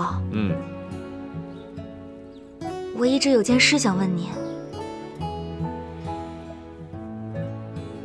您为何不仅知道我叫杜冰燕，还知道那个姑娘的名字呢？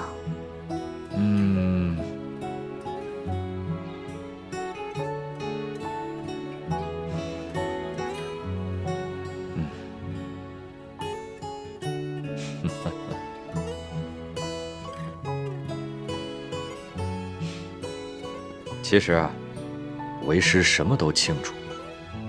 扬州杜家的杜小姐本来是要嫁给林州齐府的齐天磊，那荆州的原部区本来要迎娶的是扬州李府的李玉湖。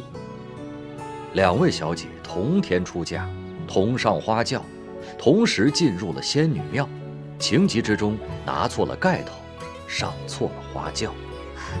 师傅，您怎么什么都知道啊？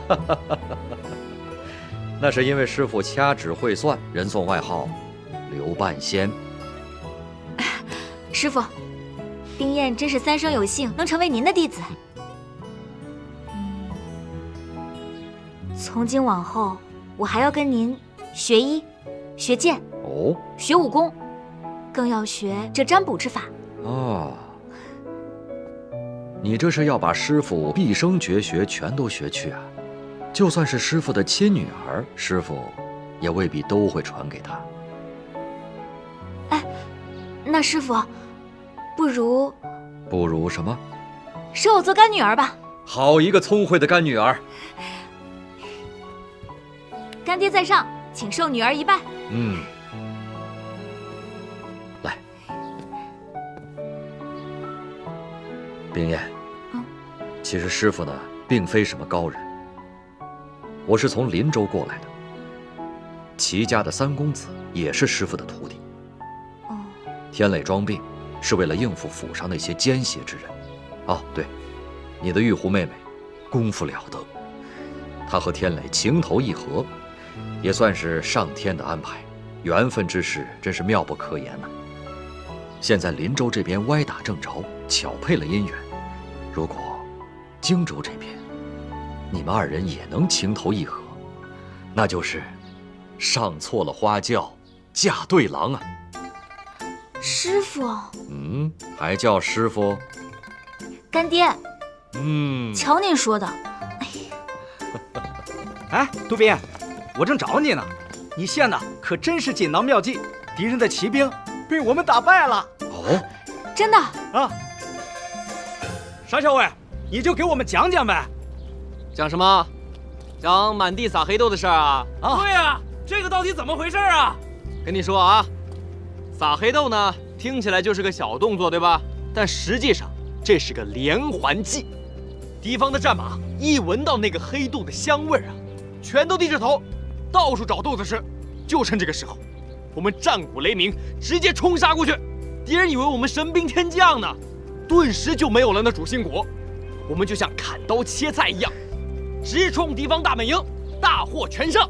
呀，来，都猜猜，出这个点子的人是谁啊？谁啊？沙校尉，我们哪猜得出来啊？你告诉我们呗。是啊，跟你们说，出此其策的就是我那个聪明伶俐的小兄弟，杜宾。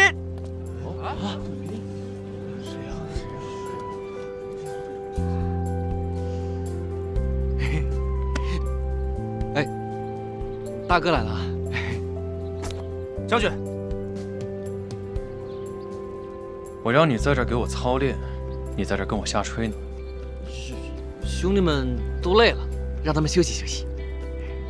也不知道谁说的，说人家出的是馊主。这大哥，哎，你这个伤恢复的怎么样啊？没有什么大碍了。那就好。今天我到这儿，就是告知大家一声，今晚在这儿举办庆功宴，所有人今晚必须到场，没有借口啊！大哥，酒肉管够吗？你怎么整天都是吃啊喝的呢？我这管，今晚畅饮，畅饮！多谢将军！多谢将军！多谢将军！多谢将军！多谢将军！多谢将军！多谢将军！谢谢大哥！多谢将军！继续吹吧。吹完赶紧让他们回去休息。行。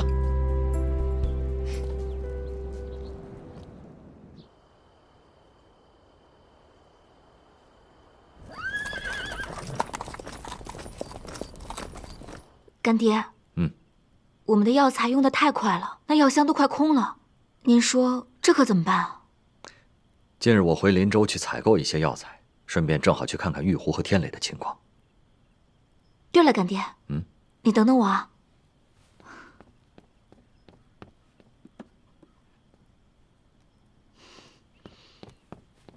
干爹，今天我看到了这个。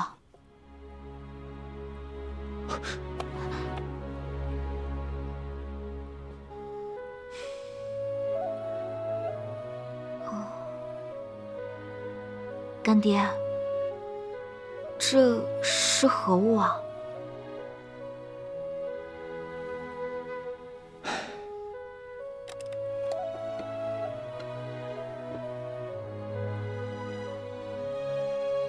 这是一对痴男怨女的信。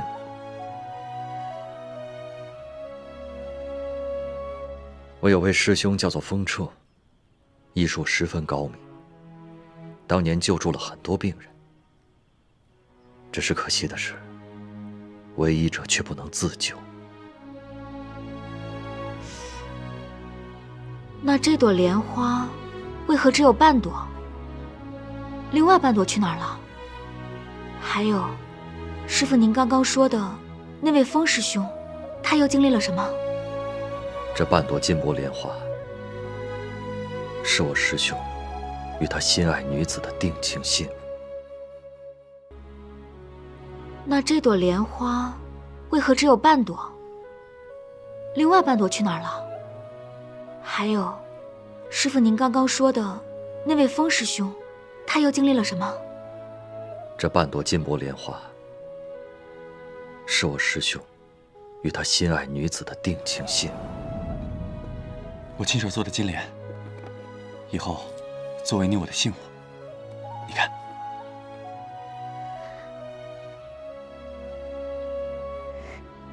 喜欢吗？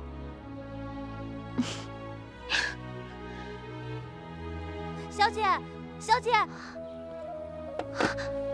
你快走！怎么了？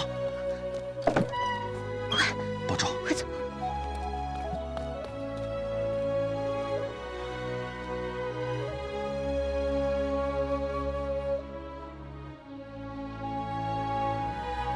快走！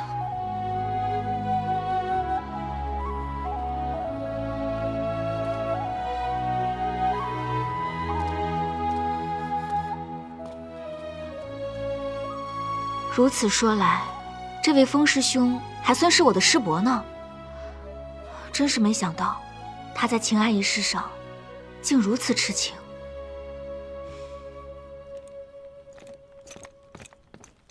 二位都在，将军命我来请二位过去呢。将军说此战获胜，全靠二位鼎力相助。今晚将军在营中设宴，犒劳有军功的将士。谢将军，我们马上就到。好。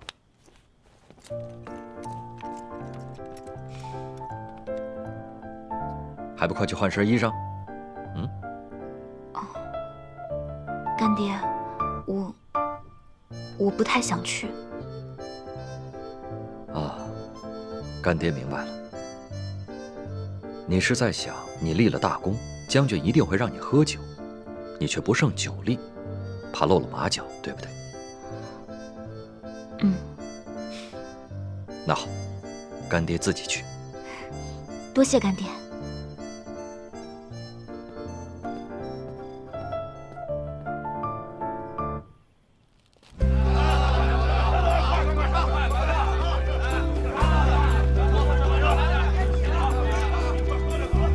兄弟们，今儿个高兴，咱们一起敬咱们大哥一杯。好！将军常胜！将军常胜！将军常胜！将军常胜！将军常胜！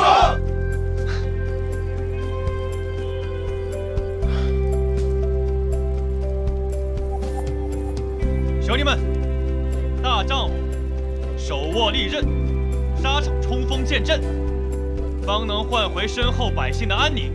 我袁不屈，谢谢你们！手里的酒，干了他！干！干！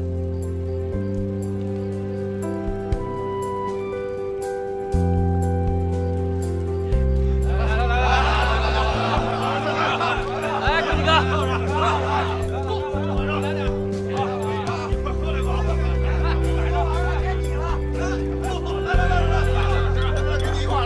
晚上，喝啊！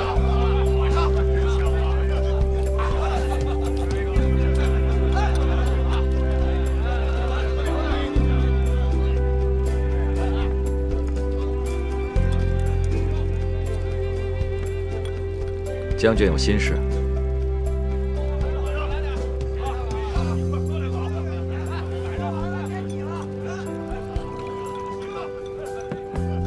敬将军。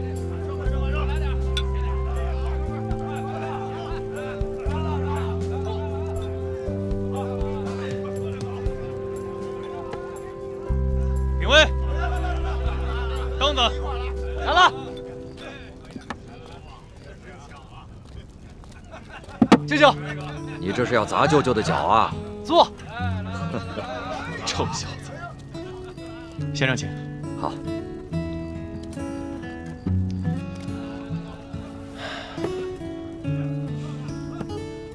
先生，今儿你那徒弟没来，真挺遗憾的。本来还想好好奖励他一下。我这小徒啊，今日有些劳累过度，身体有些不适，我让他回去休息了。你这徒儿啊，怎么？黑豆妙计，令人拍案叫绝。这孩子还真是聪慧过人呢。不但聪慧，而且乃性情中人。为兄长，只身入荆州，为救济士兵，殚精竭虑；为将军，也是用尽全力。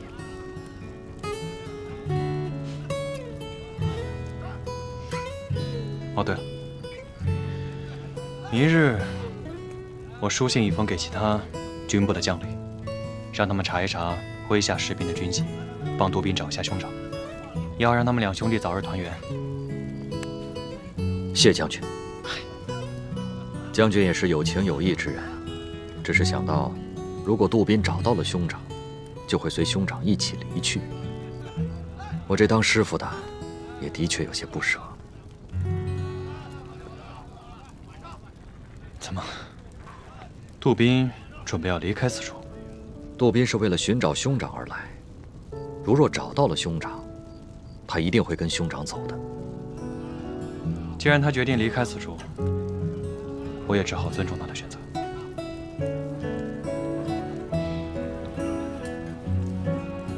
来，将军。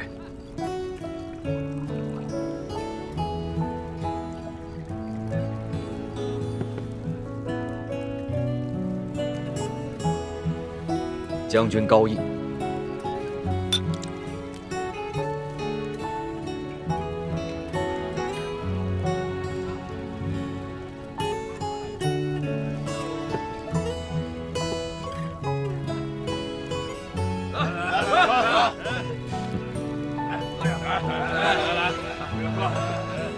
再来！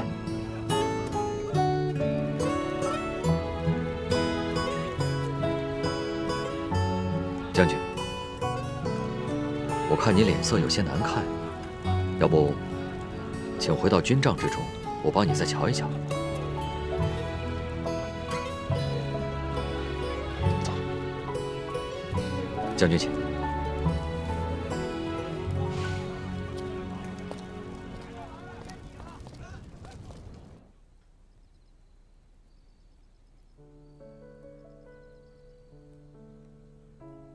将军这箭伤已经好得差不多了，这脉象也是平稳有力。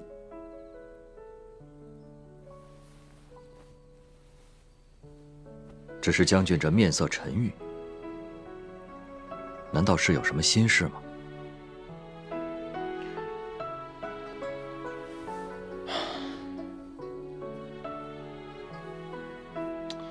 我第一次见到杜宾的时候，我就觉得他特别面熟。我问他，他跟我说我们在教场见过，我在马上，他在马下，可我知道不是那一次。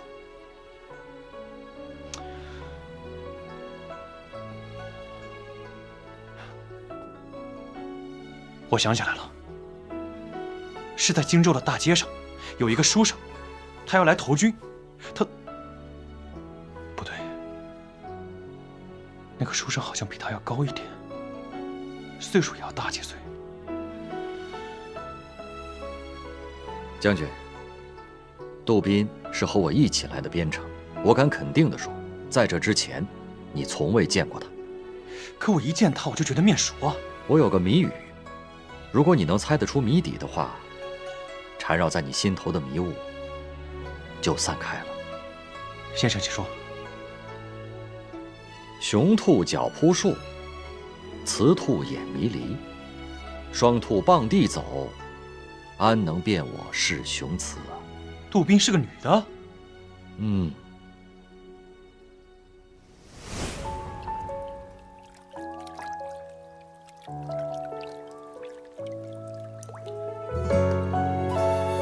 原来是她。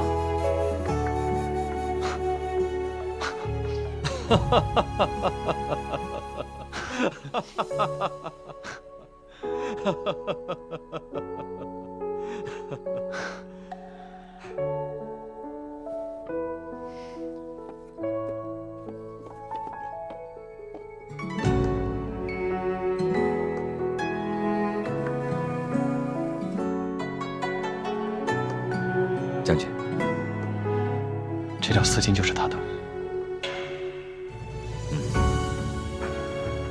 只是此事内有波折，此女子还并不是本来要嫁给你的扬州武馆的李玉红。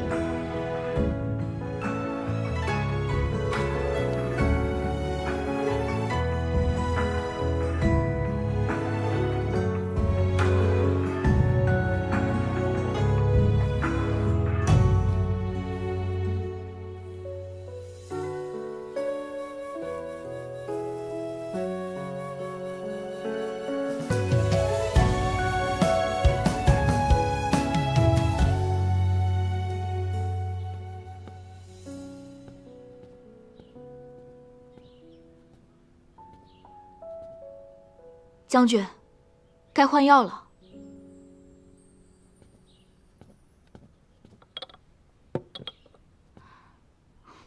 将军，该换药了。啊，抱歉。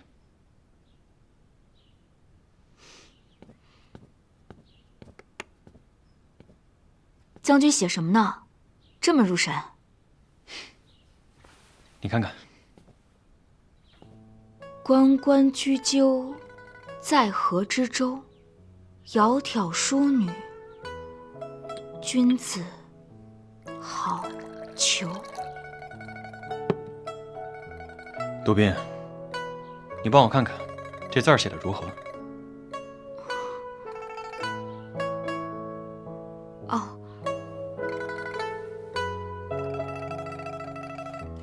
将军的字透着一股威风，正可谓字如其人。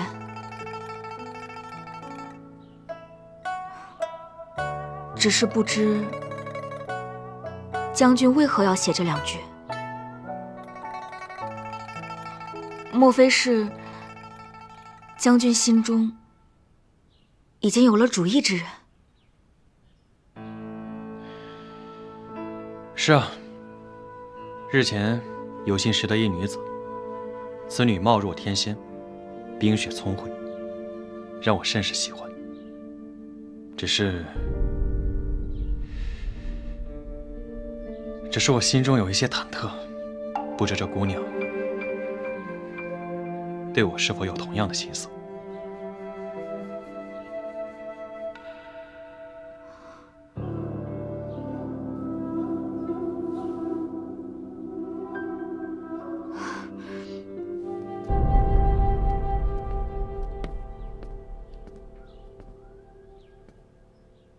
将军，你何须忐忑？这自古美人都爱英雄。将军你战功赫赫，文武双全。再说了，长得也是一表人才。任他再好的姑娘见了您，那不都得倾心相附才是？是吗？我竟如此好吗？嗯。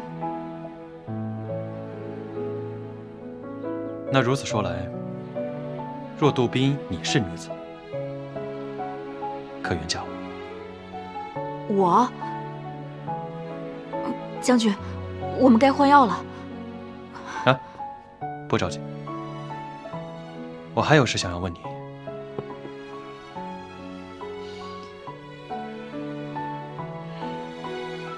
杜宾，你向来心思细腻，正好你帮我想一想，我该如何向那女子表明心意？哦，这种事我也不太清楚，但是我想，只要是真心实意，那女子便一定会欢喜的。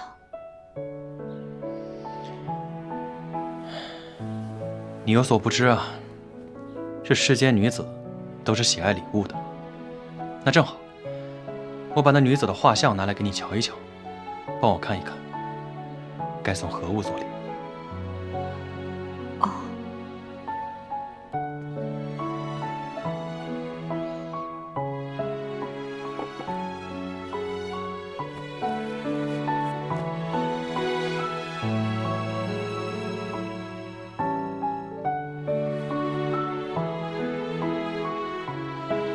打开看看。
日前，我与那女子匆匆一面，可她的身影印在我心里挥散不去。可那日太匆忙，我并未看清楚此女的容貌。多少次在梦中，我盼着她能转过身来，让我看清楚她的容貌。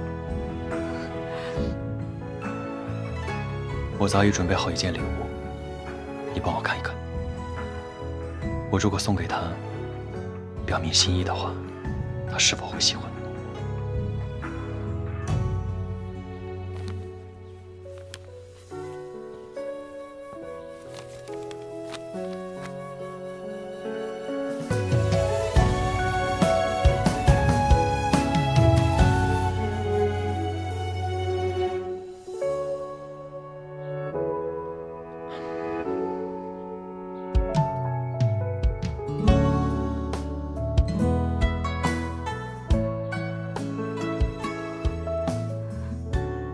这是将军夫人的丝巾。你是谁？快说！我是将军夫人。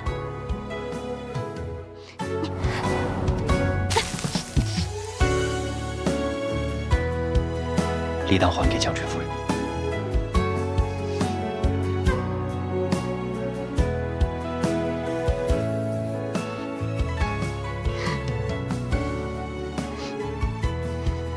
此物，你可还喜欢？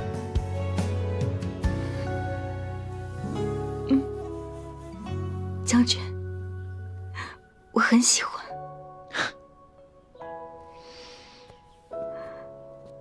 冰燕，你叫我子然可好？你知道我真实的名字啊？你师父野人将上做花轿之事告知。可无论是否上做花轿，我袁不屈心系唯有一人，便是你杜冰燕。子然，夜雨伴随扬州行，一人撑伞两肩并，我伴飘零，许你满天深情。夜雨无声人有情，不负真心不负雨，不负人间亦不负。哎呀，舅舅，你这突然走了，真有点舍不得呀。哼，你一定得早去早回啊。我回到林州，把药材置办好，就立刻回来。行医云游四方，照顾百姓固然重要，但别让舅妈一个人待在家里，独守空房啊。你小子就爱胡说八道。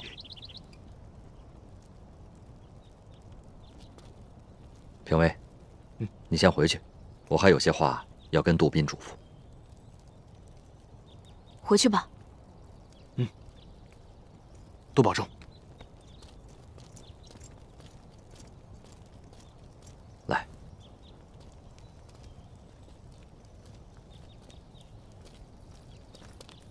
我回去之后，你一定要照顾好将军，谨防他的剑伤复发。还有，要切记，你自己做事要处处小心，千万不能让任何人知道你是女儿身，君贵难为啊！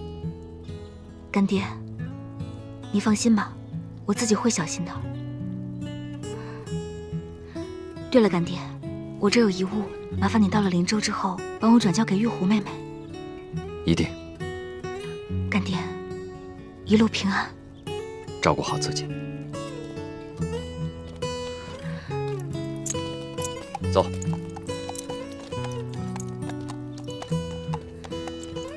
干爹，一路小心啊！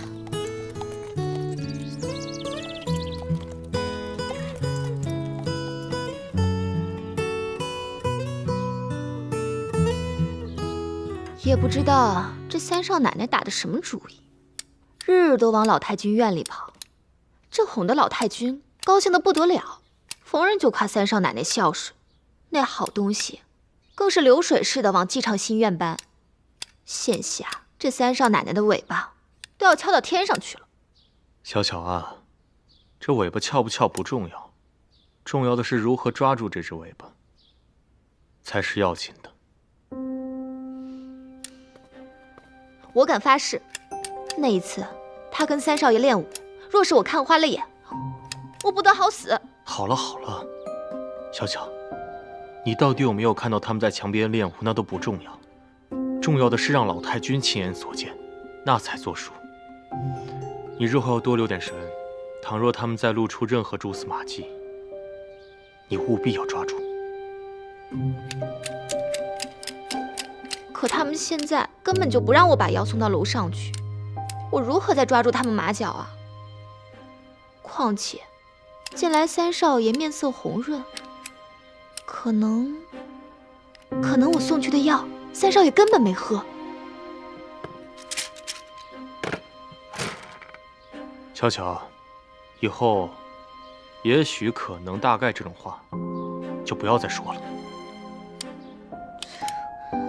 反正三少奶奶来了以后，这三少爷就来了精神。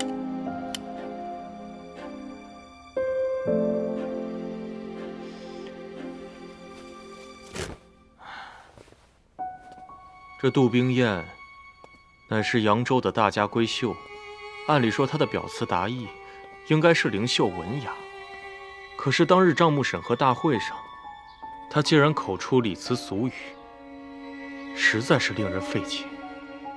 莫非这其中有假？这假不假，得试试才知道啊。有了，老太君当年下聘礼的时候，专门定做了一只贵重的水晶燕，作为三少爷的信物送到杜家。可三少奶奶来了以后，我却从未见她戴过。你见她戴过吗？没见过。那我们就让她拿出这水晶燕，若拿不出来，她就是假的。小巧啊，你当真是不糊涂啊！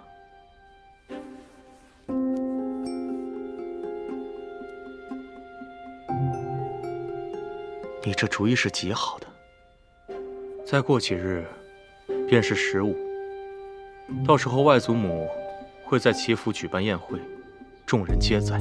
届时，你就提议要看这只水晶燕。哼，当着全家人的面儿，想必这杜冰雁也休想搪塞过去。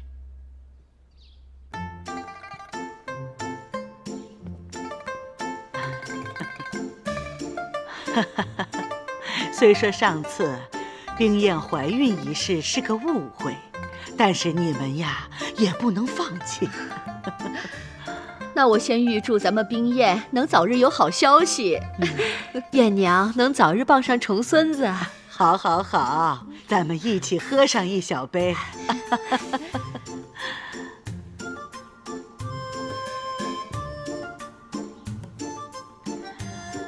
来来来，大家吃。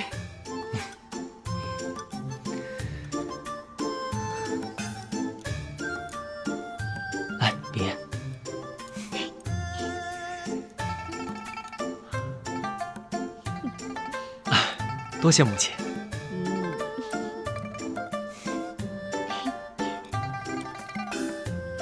冰燕啊，你穿这身红花雪青的衣服，真漂亮。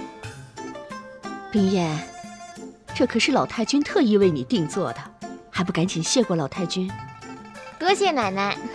哎，俗话说呀，这佛要金装，人要衣装。你们看看，她穿上这件衣服，真是光彩照人呐！哎呦，那还不是您老人家眼光好啊！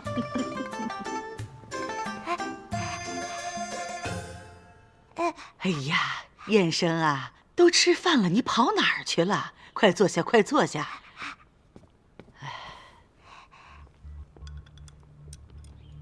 吃吧，吃吧。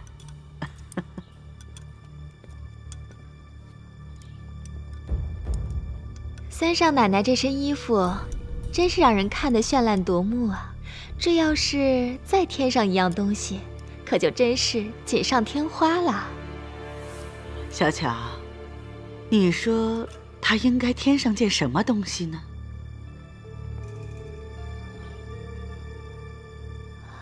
这件东西啊，是现成的，就是那年下聘礼，您找人专门定做的那只珍贵的水晶燕。哎呀，你这么一提，我倒是想起来了。对了，冰燕，当初我可是用你的名字花了大价钱请人打造的那只名贵的水晶燕，你怎么没带上呀？你快去带上，让我们大家呀也开开眼界。可不是嘛，娘也好久没见着了。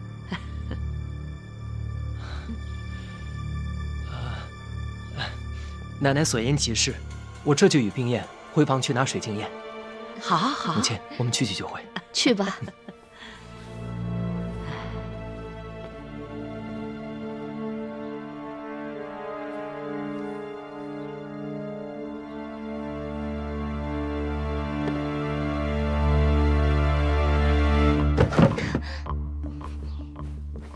哎，你这是干什么？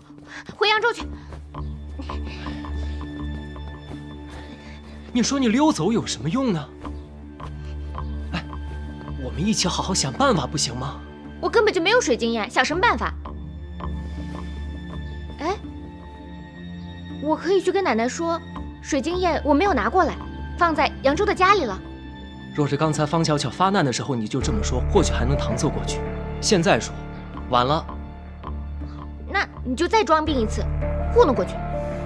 这也不行。哎呀，这也不行，那也不行，这方小巧总有我作对。他背后可是有个柯世昭啊！柯世昭也是个大坏蛋，真是的。大不了我就说我是李玉湖，不是什么杜冰燕，看他能把我怎么样。你先别着急，我们一起好好想想。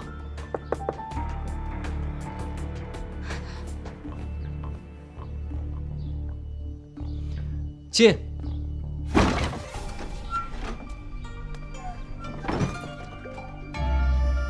师傅，师傅，你怎么回来了？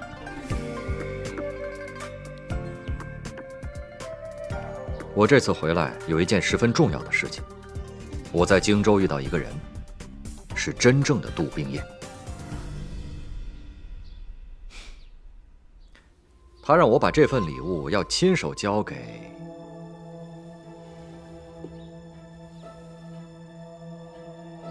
玉湖小姐。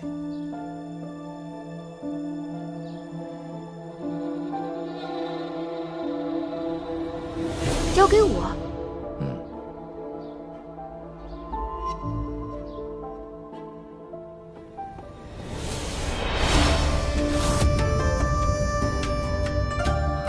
水晶燕。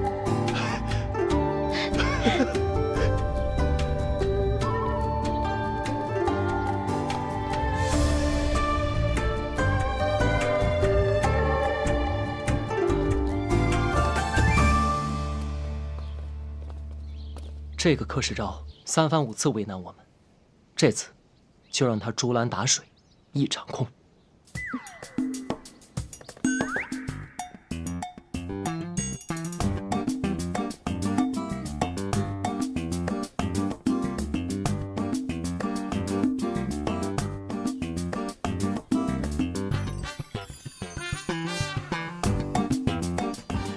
老太君，这三少奶奶没带呀。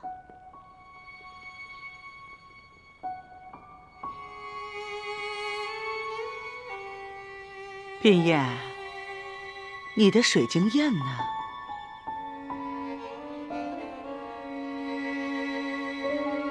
奶奶，这水晶砚今儿还是别看了吧。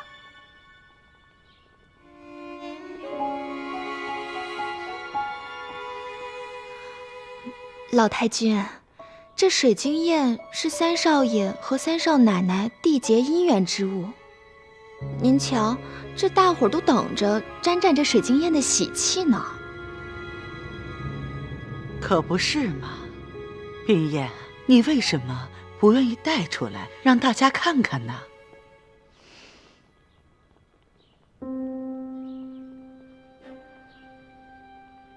奶奶，这水晶砚是贵重之物，我一到府里的第2日，就把它交给天磊了。方才我俩回去寻，可是没有找到。天磊啊，你怎么这么不小心呢？老太君，这水晶砚贵重的很，不会无缘无故不见的。难道是家贼啊？依我看，若真是家贼，这三少爷院里的丫头小厮可就都得换一换了。巧巧，丫头就不用换了，我院里面也没有家贼。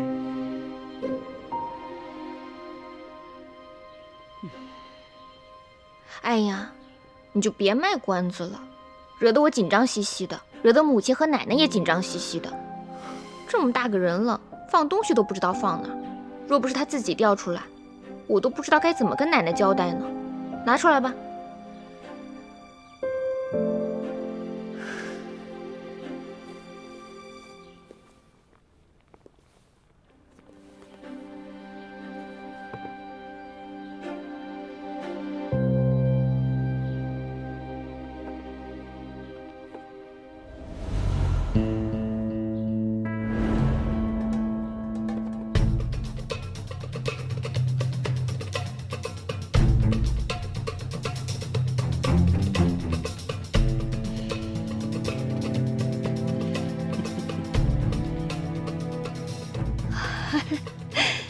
哎呦，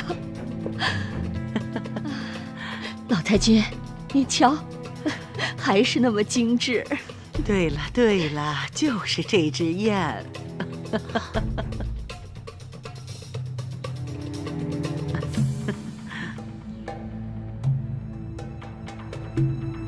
这晶莹剔透的，还是和我们三少奶奶最配。哎呀，奶奶你不知道，这天磊平日里最爱逗我玩了，看见我着急，他就高兴得不得了。刚才我多说了他2句，他还冲我吼呢。哎，您看他欺负我。哎，天磊，以后不许欺负我们冰燕。哎，奶奶，我哪敢呀！老太君，那是他们小两口没事儿逗着玩呢。哦，哦，哦，哦，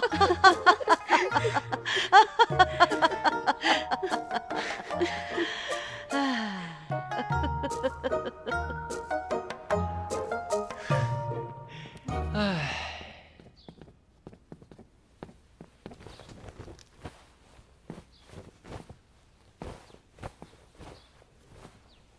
你这是要走？走。我们好不容易顺利的闯过了这一关，为何你还要走呢？一关一关又一关，谁知道下一关是什么等着我？在你们齐府演得累死了，不累死也要憋屈死。那你不是答应要助我一臂之力吗？不助了。你不是答应帮我捉豺狼吗？不捉了。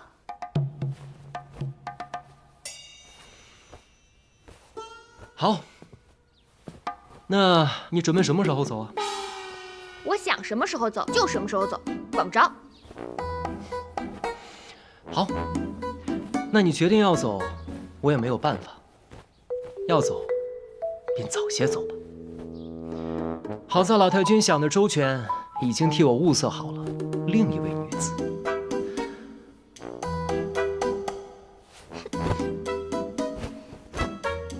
我齐天磊素来讨厌一夫二妻，我曾见暗自许诺，绝不娶第二个老婆。我既与你成亲，那小女子，我便看都没看一眼啊。我心向明月，只装得下扬威武馆李小姐一人。奈何李小姐非要走，那便罢了。强扭的瓜不甜。不过呢，好在那小女子比李小姐漂亮的多，也娇美的多，也柔情的多。怎么，你还不信？我给你看看她的小相。哎呦，还真是个美人儿啊！想看啊？给你看看。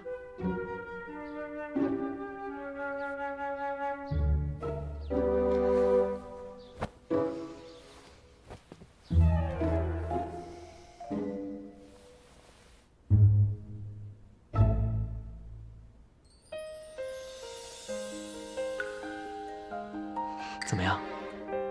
是比李玉虎要漂亮得多吧？讨厌。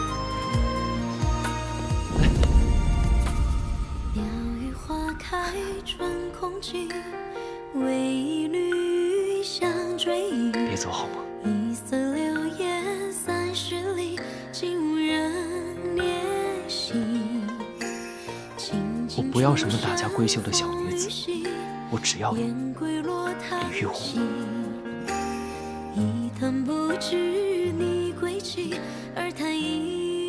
你是真的喜欢我？你还真是个笨蛋！你难道真的看不出来我齐天烈满心满眼都是你吗？我又不可能钻到你心眼里。我不知道。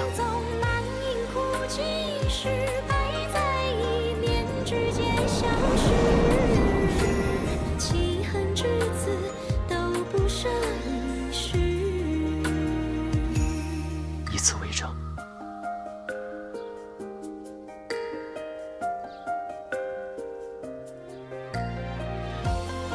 怎么，还是不信？鸟语花开春空尽，为一缕香追忆。一色流烟30里，竟无人怜惜。千金出山风雨洗，燕归落汤溪。如此呢？